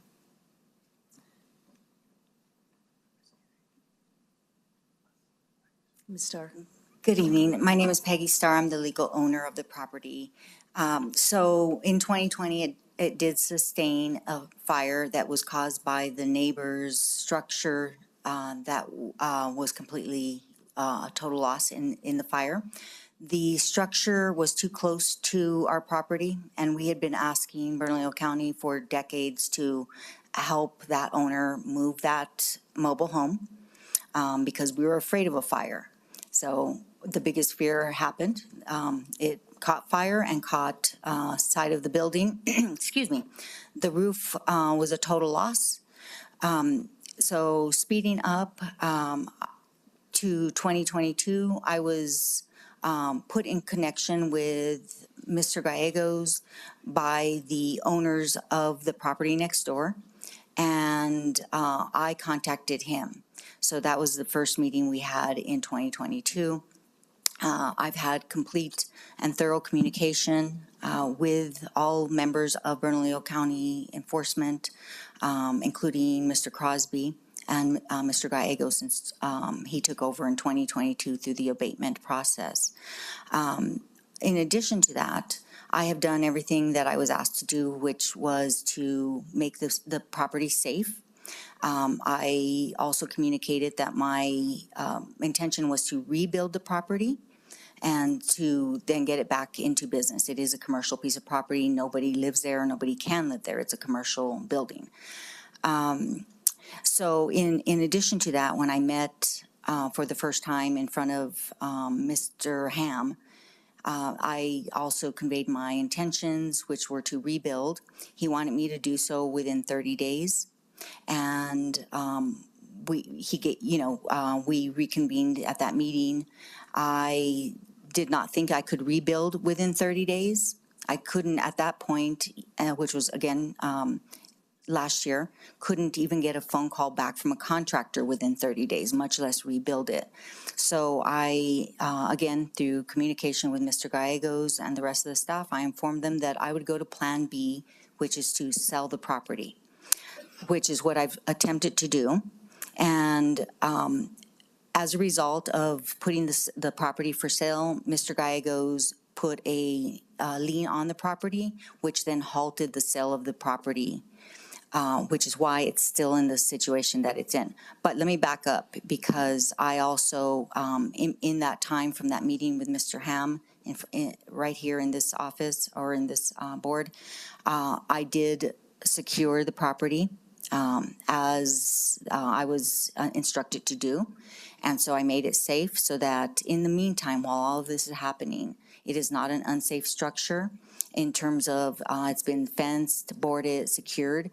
Also, there's a licensed by the state of New Mexico engineer who stated that the structure is rebuildable, rehabitable, and should not be knocked down, demolished, or deconstructed. So moving forward, because of the lien on the property, it has halted the sale. It has caused problems within the sale. But I do have the, so I lost my original buyer. I then found a new buyer, and he's here present with us, who he's been in communication with Mr. Gallegos, trying to move forward through this and make this work so that he can, in good faith, buy this property from me and then turn around and rebuild it according to Bernalillo County codes. And I'll let him, if that's okay with you, take the floor and kind of give you where he's at with that, and give you a little bit of information as to why this is still in front of you today. But furthermore, before I do that, I'd like to say that it seems like Bernalillo County would, in the spirit of the community, want me to rebuild this instead of demolish it, because it does no good to be a vacant piece of property. It would simply pose more of a nuisance by having homeless people or people coming to do business at the substance abuse clinic next door. It would cause more of a problem, and I don't have other members of the community here today, but they have verbalized that to me over and over, which is why they've assisted me in many ways by helping do monitoring of the property, even some cleanup of the property and so forth. They very much want this to be rebuilt so that it will help their property values, as well as not become another vacant piece of property that would then be inhabited by the homeless population that exists heavily in the area. So having said that, it is in the best interest of the community and everyone else doing business or living in the area that it be rebuilt and not demolished. And that is why we're working really hard. And I went to Plan B to do that, so that it's what's best for the community. So if I could turn it over to my buyer. Actually, ma'am, Ms. Starr, I don't think I'm going to take a privilege as a chair, and that would be new information for this case. This is really your presentation as an appellant. He could have spoken up during a public meeting session, but I'm not going to allow your buyer to speak. But if you have anything else to add to your presentation, that would be appropriate. Okay, so you said it's new information? Okay. So my buyer has the first draft here, and I don't know if I can display this. He has hired Xavier Nuno Whelan, which is a licensed architect in the state of New Mexico, and he has his first draft. Am I able to show that? I'll defer to the chair on whether this is considered new information. Yeah, I believe, I mean, what this is an appeal to the action taken by our nuisance abatement team. And so what we really need to hear from you is your position on this and what you have presented today. Okay, to well, this point. So is that all, is that your full presentation? well, and I apologize. I've never been through this, so I don't know all of the ins and outs of presenting properly. I'm sure I've missed many things. However, this is not new information for anybody. We've presented my buyer. Like I said, I've been in communication with Mr. Gallegos and the rest of the Bernalillo County staff in every step of the way of what I've been doing.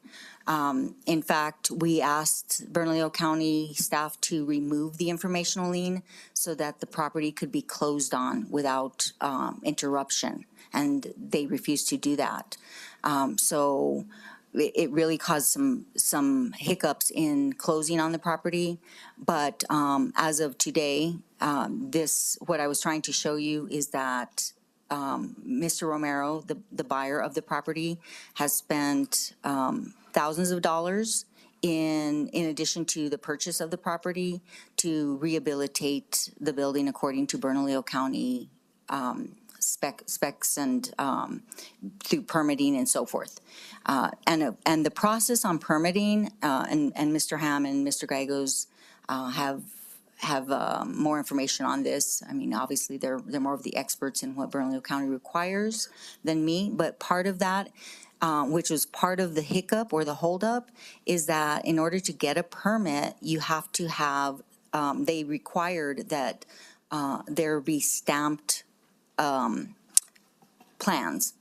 And in order to get those plans, it had to be a licensed architect. It couldn't be a regular draftsman. So they were very, very strategic, and they held it up to the highest level of what was required in order to get those plans. And that takes time.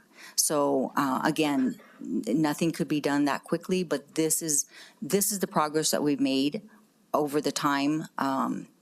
So here we are moving forward. We have the first draft. So Mr. Romero's ready to get the permit that would then be issued to do a rebuild on the property. And of course, there's always more details included in that, but I'm just trying to sum it up really quickly where we're at. So what I'm asking, which is why we're here for the appeal, is that this resolution of going in as Bernalillo County to demolish this property that we have, repeatedly requested that we be allowed to rebuild without interference and without further delay.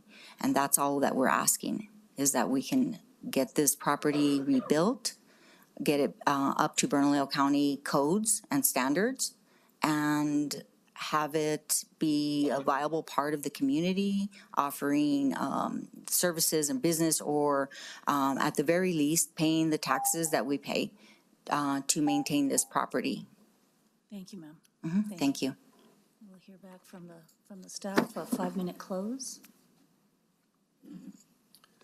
Madam Chair, Commissioners, thank you for the opportunity to readdress this. A few things I want to clarify that were brought up during Ms. Starr's presentation. At any time during this process, her or an authorized agent could have walked in these doors and applied for a building permit. And the county's obligation is to accept a building permit when it meets the minimum requirements of the building code. So when we talk about the required professionals to sign off on those are determined by the building code. They're not of an opinion of myself or Mr. Gallegos. It's just the county standard, which is based upon a federalized standard, which is adopted by the state and then adopted by the county. So the building code is standardized throughout the country. So those requirements are very normal, routine procedures that have to be followed for the county to be able to issue a building permit. The county has never filed a lien on this property to date. We've filed informational documents informing the public of the public safety issues that exist here, the violations of county code. It's our obligation as a department to disclose those when we come across them. It would be, I don't know, foolish is the right word, but we wouldn't be doing our job if we didn't inform the public of safety issues that we are aware of. So that may prevent a lender from wanting to engage in a transaction, but it doesn't prevent private parties from engaging in a free market transaction of conveyance of a property. With regard to the documents that were brought in today, at no point in the process was the county made aware of those. Those are new items, but again, as I've stated, if someone walks in the door tomorrow with a bona fide application for a building permit, the county will issue that and work with any property owner or authorized agent to reconstruct this building. What your action tonight, if you uphold the resolution, would allow staff to continue to explore the process of demolishing this structure while also continuing to provide an opportunity for the property owner to do this on their own. So said another way, if you approve this tonight, they still have an opportunity to fix this on their own with their own resources. And Madam Chair, Commissioners, I'll stand for any questions. And just to add, we do have photos of the property if that's something that you all are interested in. They are included in the record as well. So whatever helps you all make your best decision, we're prepared to provide. I have a quick question. You mentioned, so what are the dangers? What are the potential problems to the community of this building remaining standing? Madam Chair, I'm going to defer that to Mr. Gallegos. He is the gentleman that has the certifications in the building code and also has the experience in the trade that can explain those to you more adequately, I believe.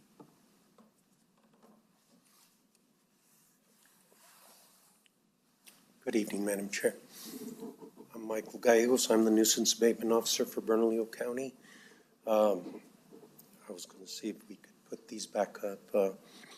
We have been working, as I said, with Ms. Starr since early 2020. And when the fire occurred on this building, it collapsed within itself. As you can see, the building is made of masonry. And what's happening right now is we did get her to secure the property, which she did this boarding, and the existing fence was pretty much tacked up.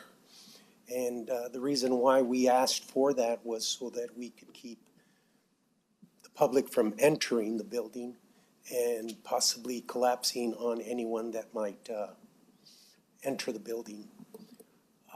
This is the front of the building, viewing it from Bridge Boulevard. And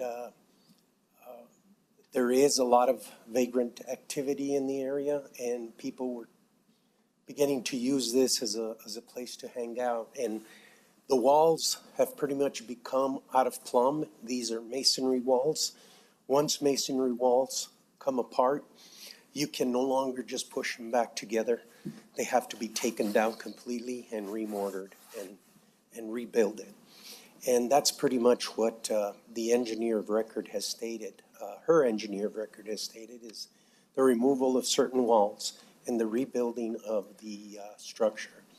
So in order for this to happen is all systems such as electrical, plumbing, mechanical were lost. There is nothing left over for it to be utilized. So with that said, everything in this building that's just a shell that needs to be taken apart piece by piece and then rebuilt, but it will require a professional engineer or a New Mexico licensed architect to design those plans. It will not allow just anybody to work on it on weekends or in the afternoons. So right now, the way the building stands is what you're seeing here. And there's always that possibility that somebody will enter. As I said, the exterior walls are out of plumb by 4 inches, which means that they're leaning out 4 inches. And the reason why is, like I said, it collapsed, and so it pushed these walls out. So now any activity to them, it could just collapse on someone. So we've asked Ms. Starr to start the process of rebuilding. If not, take it down. And we have yet to receive any answers on this project other than what she mentioned today.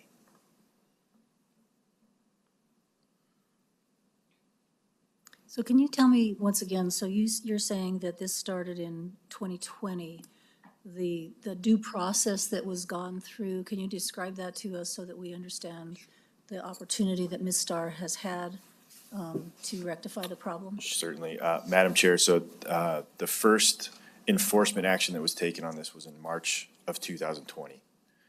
And that process continued for approximately 2 years and some months. So as we enter June of 2022, the standard enforcement staff then forwarded it to the county's nuisance abatement office. That process has now run approximately another year without any substantial changes to the property. So we still have an unsafe structure. We've yet to receive any permits that would remedy this on the property. And we don't have anything tangible that would alleviate the community, the public safety concerns that have been identified by staff on this property. And then it came to this board. Yes, ma'am. So on the back end of finalizing the nuisance abatement process, the appeal process now adds an additional, call it 90 days, because the Board of County Commissioners approved a resolution that was appealed, went back to a public hearing before the county's nuisance abatement hearing officer. The nuisance abatement officer found that the Board of County Commissioners acted appropriately, re-forwarded it for consideration with the recommendation that it be upheld, and that brings us to tonight's proceeding. Thank you. Any other questions? Oh, Commissioner Barbara. Thank you, Madam Chair. Thank you, Mr. Ham, and to the appellate. I remember this a year ago, and I believe it was Commissioner Quesada that was really sure to, be empathetic to the needs of the appellate. And yeah, here we are a year again later, and my worry is that it's not until the very last minute is there motion to move something. And I feel like, to the neighborhood, right, that when we see that it like I hear that you're saying that that folks want something positive there and they don't want a vacant land, but that really does hurt, I think, the neighborhood to have that property in that condition. So that's what I worry about it. I think we were empathetic a year ago, and to be at sort of the same spot is I would say just difficult for me. Any other questions? No. Ms. Starr, thank you for coming in. I do think that what has been expressed here is that it's been a long process, and no one is happy about this problem, and it does sound to me like it is an unsafe structure. So with that, I'd like to make a motion that we deny the appeal and uphold the Bernalillo County Commission AR 22-136 supporting the nuisance abatement officer's recommendation. A second. Any discussion? Yes, Commissioner Madam Benson? Chair. Just the language of the motion. The appeal is requesting reconsideration of adoption. But what we're motioning is the support of the adoption of administrative resolution, correct? Madam Chair, Commissioner Benson, tonight is asking you to reconsider the board's adoption of what was previously approved. So I think that in the manner that Madam Chair has motioned, in my estimation, and obviously defer to Mr. Martinez or Mr. Baca, I think it's appropriate given the language of the ordinance and the outcome that the department is hoping to have, which is just to have the original resolution be put back into force. Thank you. So, okay, just want to make sure we're stating it correctly because I want to support that decision. And I understand what you are saying, and I just want to make sure that's following the language. So given that, yes, I support that. Madam Chair? Any other discussion? Is that Commissioner Madam Chair? Casado? Commissioner Casado? So, yeah, I at this point, I really don't have much more I could, do to approve. So I'm gonna have to stick with staff is what I'm trying to say. But I just want to, make this statement that, the appellant still has time to move forward on her property, and she still has time to, fix the situation before all this kind of goes through and we come to that property to do the work that needs to be done. I'm just praying and I'm hopeful that this time, this buyer and this redeveloper really move quickly so that this doesn't happen. But at this point, I have to stick with the opinion of this commission that, and staff, that we've done our due diligence, we've done and extended to the best of our ability. And at the end of the day, we really need things to move forward. So I'm just gonna stick with staff, but I'm still very hopeful, again, that, Ms. Starr is able to, get what she needs done, because I really don't want to put a resident moving backwards on a property. I would really love for her to move forward. Thank you, Madam Chair. We'll call for the vote, Madam Clerk. Commissioner Benson. Yes. Commissioner Casada. Aye. Commissioner Olivas. Yes. Vice Chair Barboa. Aye. Madam Chair Baca. Aye. So called.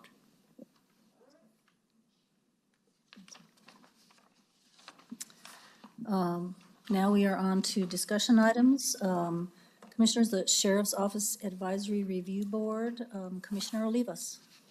Thank you, Madam Chair. I asked for this item to be added to our agenda. A couple of months ago, we had a excellent report, annual report given from our Sheriff's Office Advisory Review Board to this Board of Commissioners. And first of all, I know that several of us spoke at that meeting very highly of that report and of that board. But I felt like there was a number of specific recommendations to this Board of Commissioners that warranted further discussion. And having been a former Civilian Police Oversight Board member at the city of Albuquerque, not here at the county, but having served in this capacity, I feel like it's incredibly important, first of all, that we recognize that work. And I know that we have a couple of members of that board with us here tonight, and commend you for your service and for your work on this report. And as I was saying, having been a member of a similar body before, I actually think this is really a very high-level document that speaks to a very mature and efficient process that you all have developed in a very short period of time. If we look over at our counterparts at the city of Albuquerque, not to be overly critical, but they have had to retool that board multiple times over the last 10 years. And certainly, I hope that that does not have to happen here. And based on what I see in this report, I don't see that happening. I see a very high-functioning board that is seeing past the trees into the forest and actually looking at some very high-level stuff. So I wanted to quickly run through a few of these items for the commission. And certainly, I don't know if the members of the board would like to address the commission or be part of the discussion. I'd open it up to you if you feel that there's anything that you'd like to interject, or if commissioners have questions, if you're comfortable with that. But there were 7 recommendations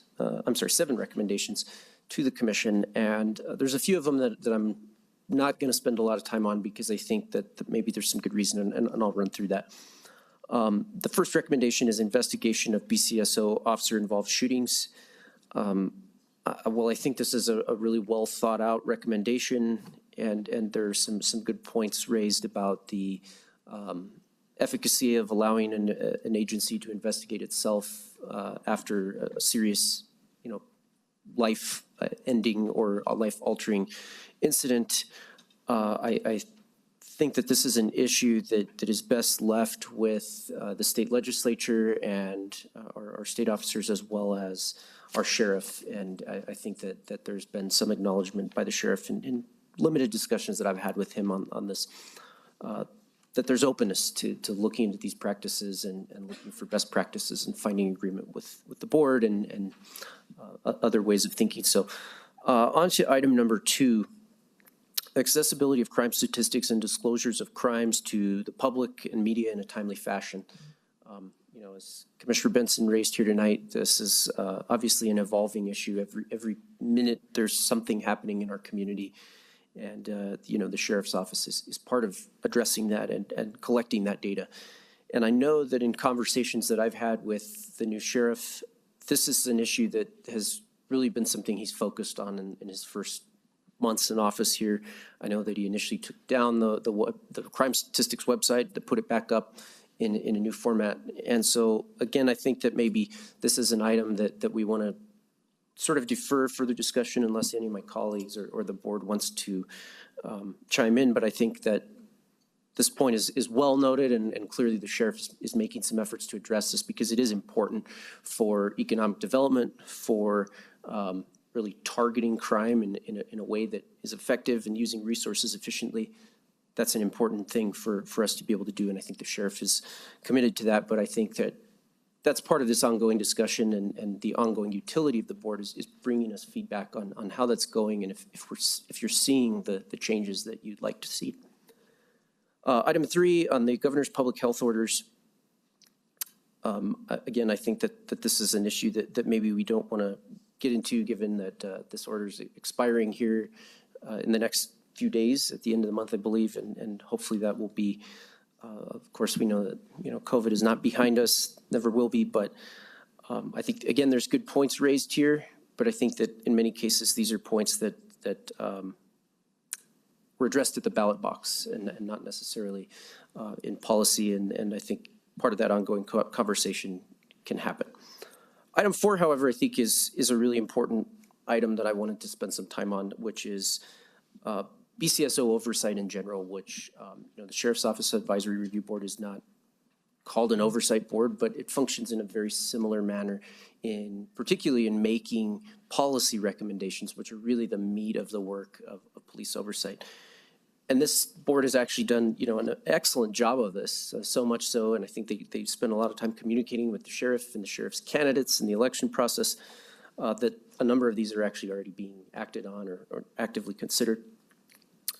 But there's a number of points raised in here, and this is something where I think I need some clarification. I'm not sure if members are prepared to do so, but there's points raised in here about the efficacy of having commissioners that operate on a 4-year election cycle, limited to 2 terms, do oversight and accountability of the sheriff's office, which, gets into a little bit of a sticky water because the sheriff is a duly elected separate constitutional officer of the county.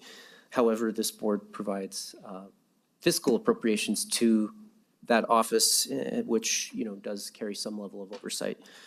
How we define that is dependent, but I think this is an interesting point that needs to be fleshed out, through much more conversation with the sheriff about what the most effective means of oversight, review, whatever you want to call it. And I think that takes different forms. And in the current form, I think that this really offers some very useful feedback to the sheriff and to the board. But I think this is well noted that who is best equipped to do that work in a manner that allows continuity past 4-year election cycles, whether you're talking about the sheriff or the commissioners. How do we do that? And I think that in a way, the Sheriff's Office Advisory Review Board does that in a way because members are appointed to that board, but their terms overlap with commissioners and with sheriffs and that sort of thing, as we see with board members present today. Item 5, I think, is the one that this board has the most ability to affect. It's really important that this board is fully staffed, and it is at the present time. And I know, having served on something like this, that's important because having more bodies to do the work and participate in this discussion is critical to actually making it happen. So great that we have it fully staffed, but I think that there's a very thoughtful recommendation here about how we make sure that we maintain that staffing, because this is a volunteer position, and people's interests change, people's life situations change, and people move on from the service. And so we have to be prepared as a board, and this would just be my call to my fellow commissioners to be prepared if and when those vacancies do occur, to fill that in a quick manner that respects the service of everyone else on that board. Because as we see, whether we're talking about our jail or these volunteer boards, the fewer people that you have in a place, the more burden you put on the other people that are serving in that capacity, and it taxes their ability to serve and further perpetuates the cycle of losses. So I think it's important we pay attention to that. And then the last item that I wanted to touch on is item 7, which is designation of a liaison from the county commission to the board to facilitate regular communications and updates and have that open line of communication. Having served on a board like this before, I know how important that is to have that, and some counselors, in my case, were more receptive to hearing from me than others. And so I'm happy to volunteer myself for this position, however the board may choose to structure that, if this Board of Commissioners does. But I think it's important, of all these recommendations, I think this is really the first step, because we have to have an open line of communication with this board. I always feel like it should be implied that members of the board are welcome to come and speak to us, whether individually or as a commission. But I think that this adds another commitment, another layer of commitment, and shows our focus on maintaining that communication and being part of that. So I'm not sure how we would do that. I think this might be something we have to do through a resolution or an amendment to the existing ordinance on this, but it's something I'm happy to sponsor and work with staff to figure out how we structure that. But with that being said, I want to open that up if anybody else has any other comments, or if our board members present want to come forward and have anything to say. I'm happy to open it up.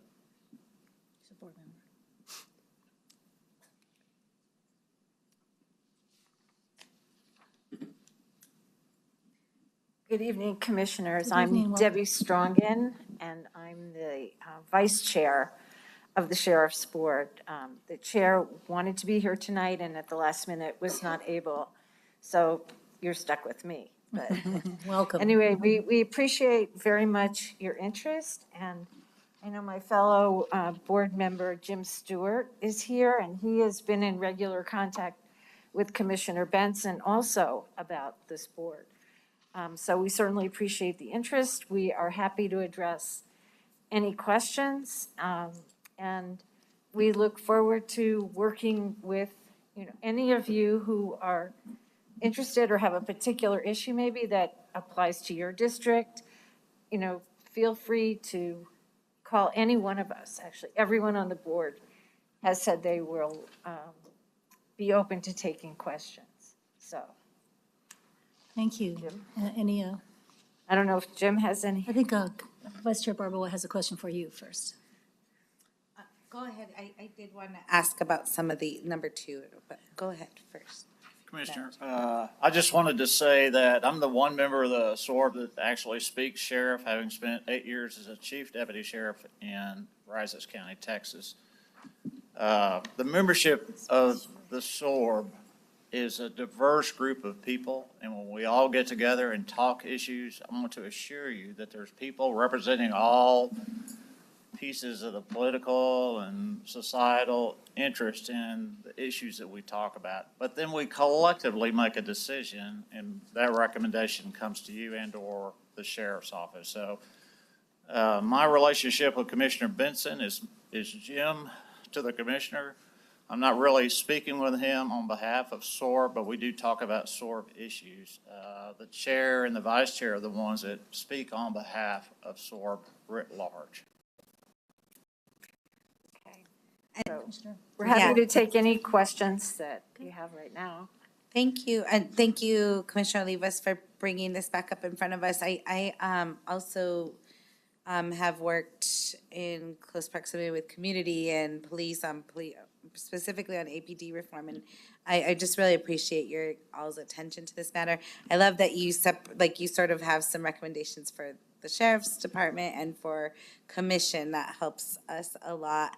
I do think that if there's possibility to number 2, I didn't quite catch. I was trying to catch up with you, Commissioner Olivas. But to number 2, the accessibility of crime statistics and disclosure of crimes media in a timely manner. Can you, either of you, express a little bit more what came about and to bring that about? And actually, the situation has changed dramatically in the new administration. Sheriff Allen has actually been to 2 of the 3 meetings that we've had so far in 2023. And at that first meeting in January, he said, look to have the crime statistics section of the sheriff's website substantially updated by the end of February. And actually, I think it was by the middle of February. It's substantially updated, and it really addresses the concerns we had. So I think it's dependent upon the attitude of each administration, and I think our collective recommendation was perhaps that can be codified in some way so that it's not just dependent on a particular individual. Thank you for that. I will make sure to follow up to see what, as the sheriff is an elected position. Right. We got to figure that one out. Last 2, the investigation of BCSO officer involved shootings. Again, there should never be, whether it's at our jails or in our community centers, or we need to have ethical and without conflict of interest review of that. And so I hope that we can, I'd love to work more. I will contact the sheriff and work more on options or possibilities there. And I should say that one of the things we have come to learn is that in these multi-agency investigations that are by policy led by the agency from which the shooter has come, that's pretty much standard practice in law enforcement, not just in New Mexico, but throughout the country. So we're not focusing on something that is different here than everywhere else. But we have gotten enough comments from family members of victims of shootings who raised this concern. And it's not even necessarily that there is an actual conflict, but there can be an appearance, and it affects the public's perception of the fairness of an investigation. So. Thank you. And last, I would so I wasn't aware that we're not at a full 9 member. Are you all at full 9 membership now? We are now, Okay, yes. great. And very grateful for that.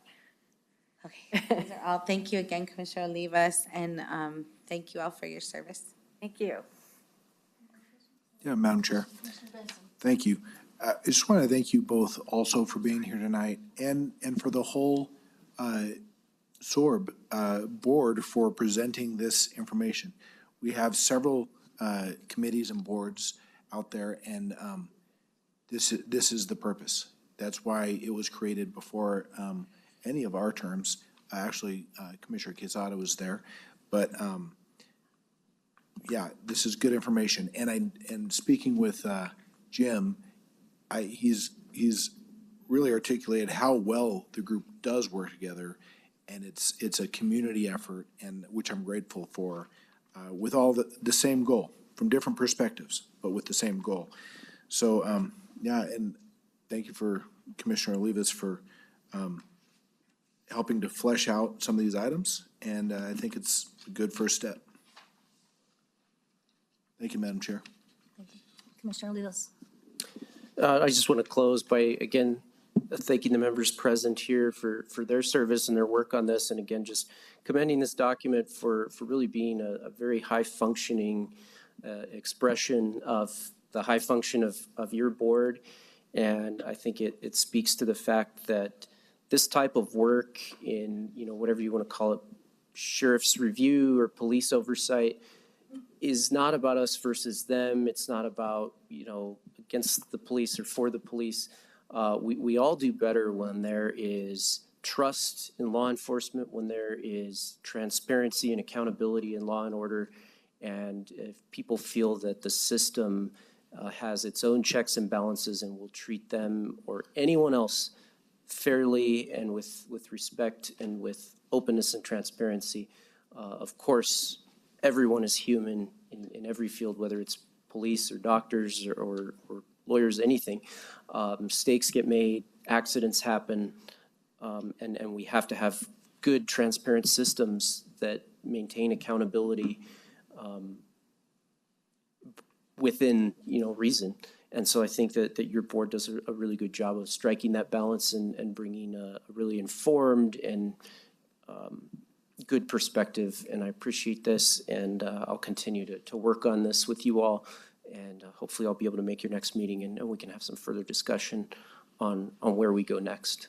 So thank you, Madam Chair. Thank you, Commissioner, and thank you for being here. Thank you for your work. With that, I have the announcement of the next commission meeting, which will be Tuesday, March 28th, 2023. Administrative meeting at 5 p.m. in the Ken Sanchez Commission chambers, excuse me. And if there's no other business, this meeting is adjourned.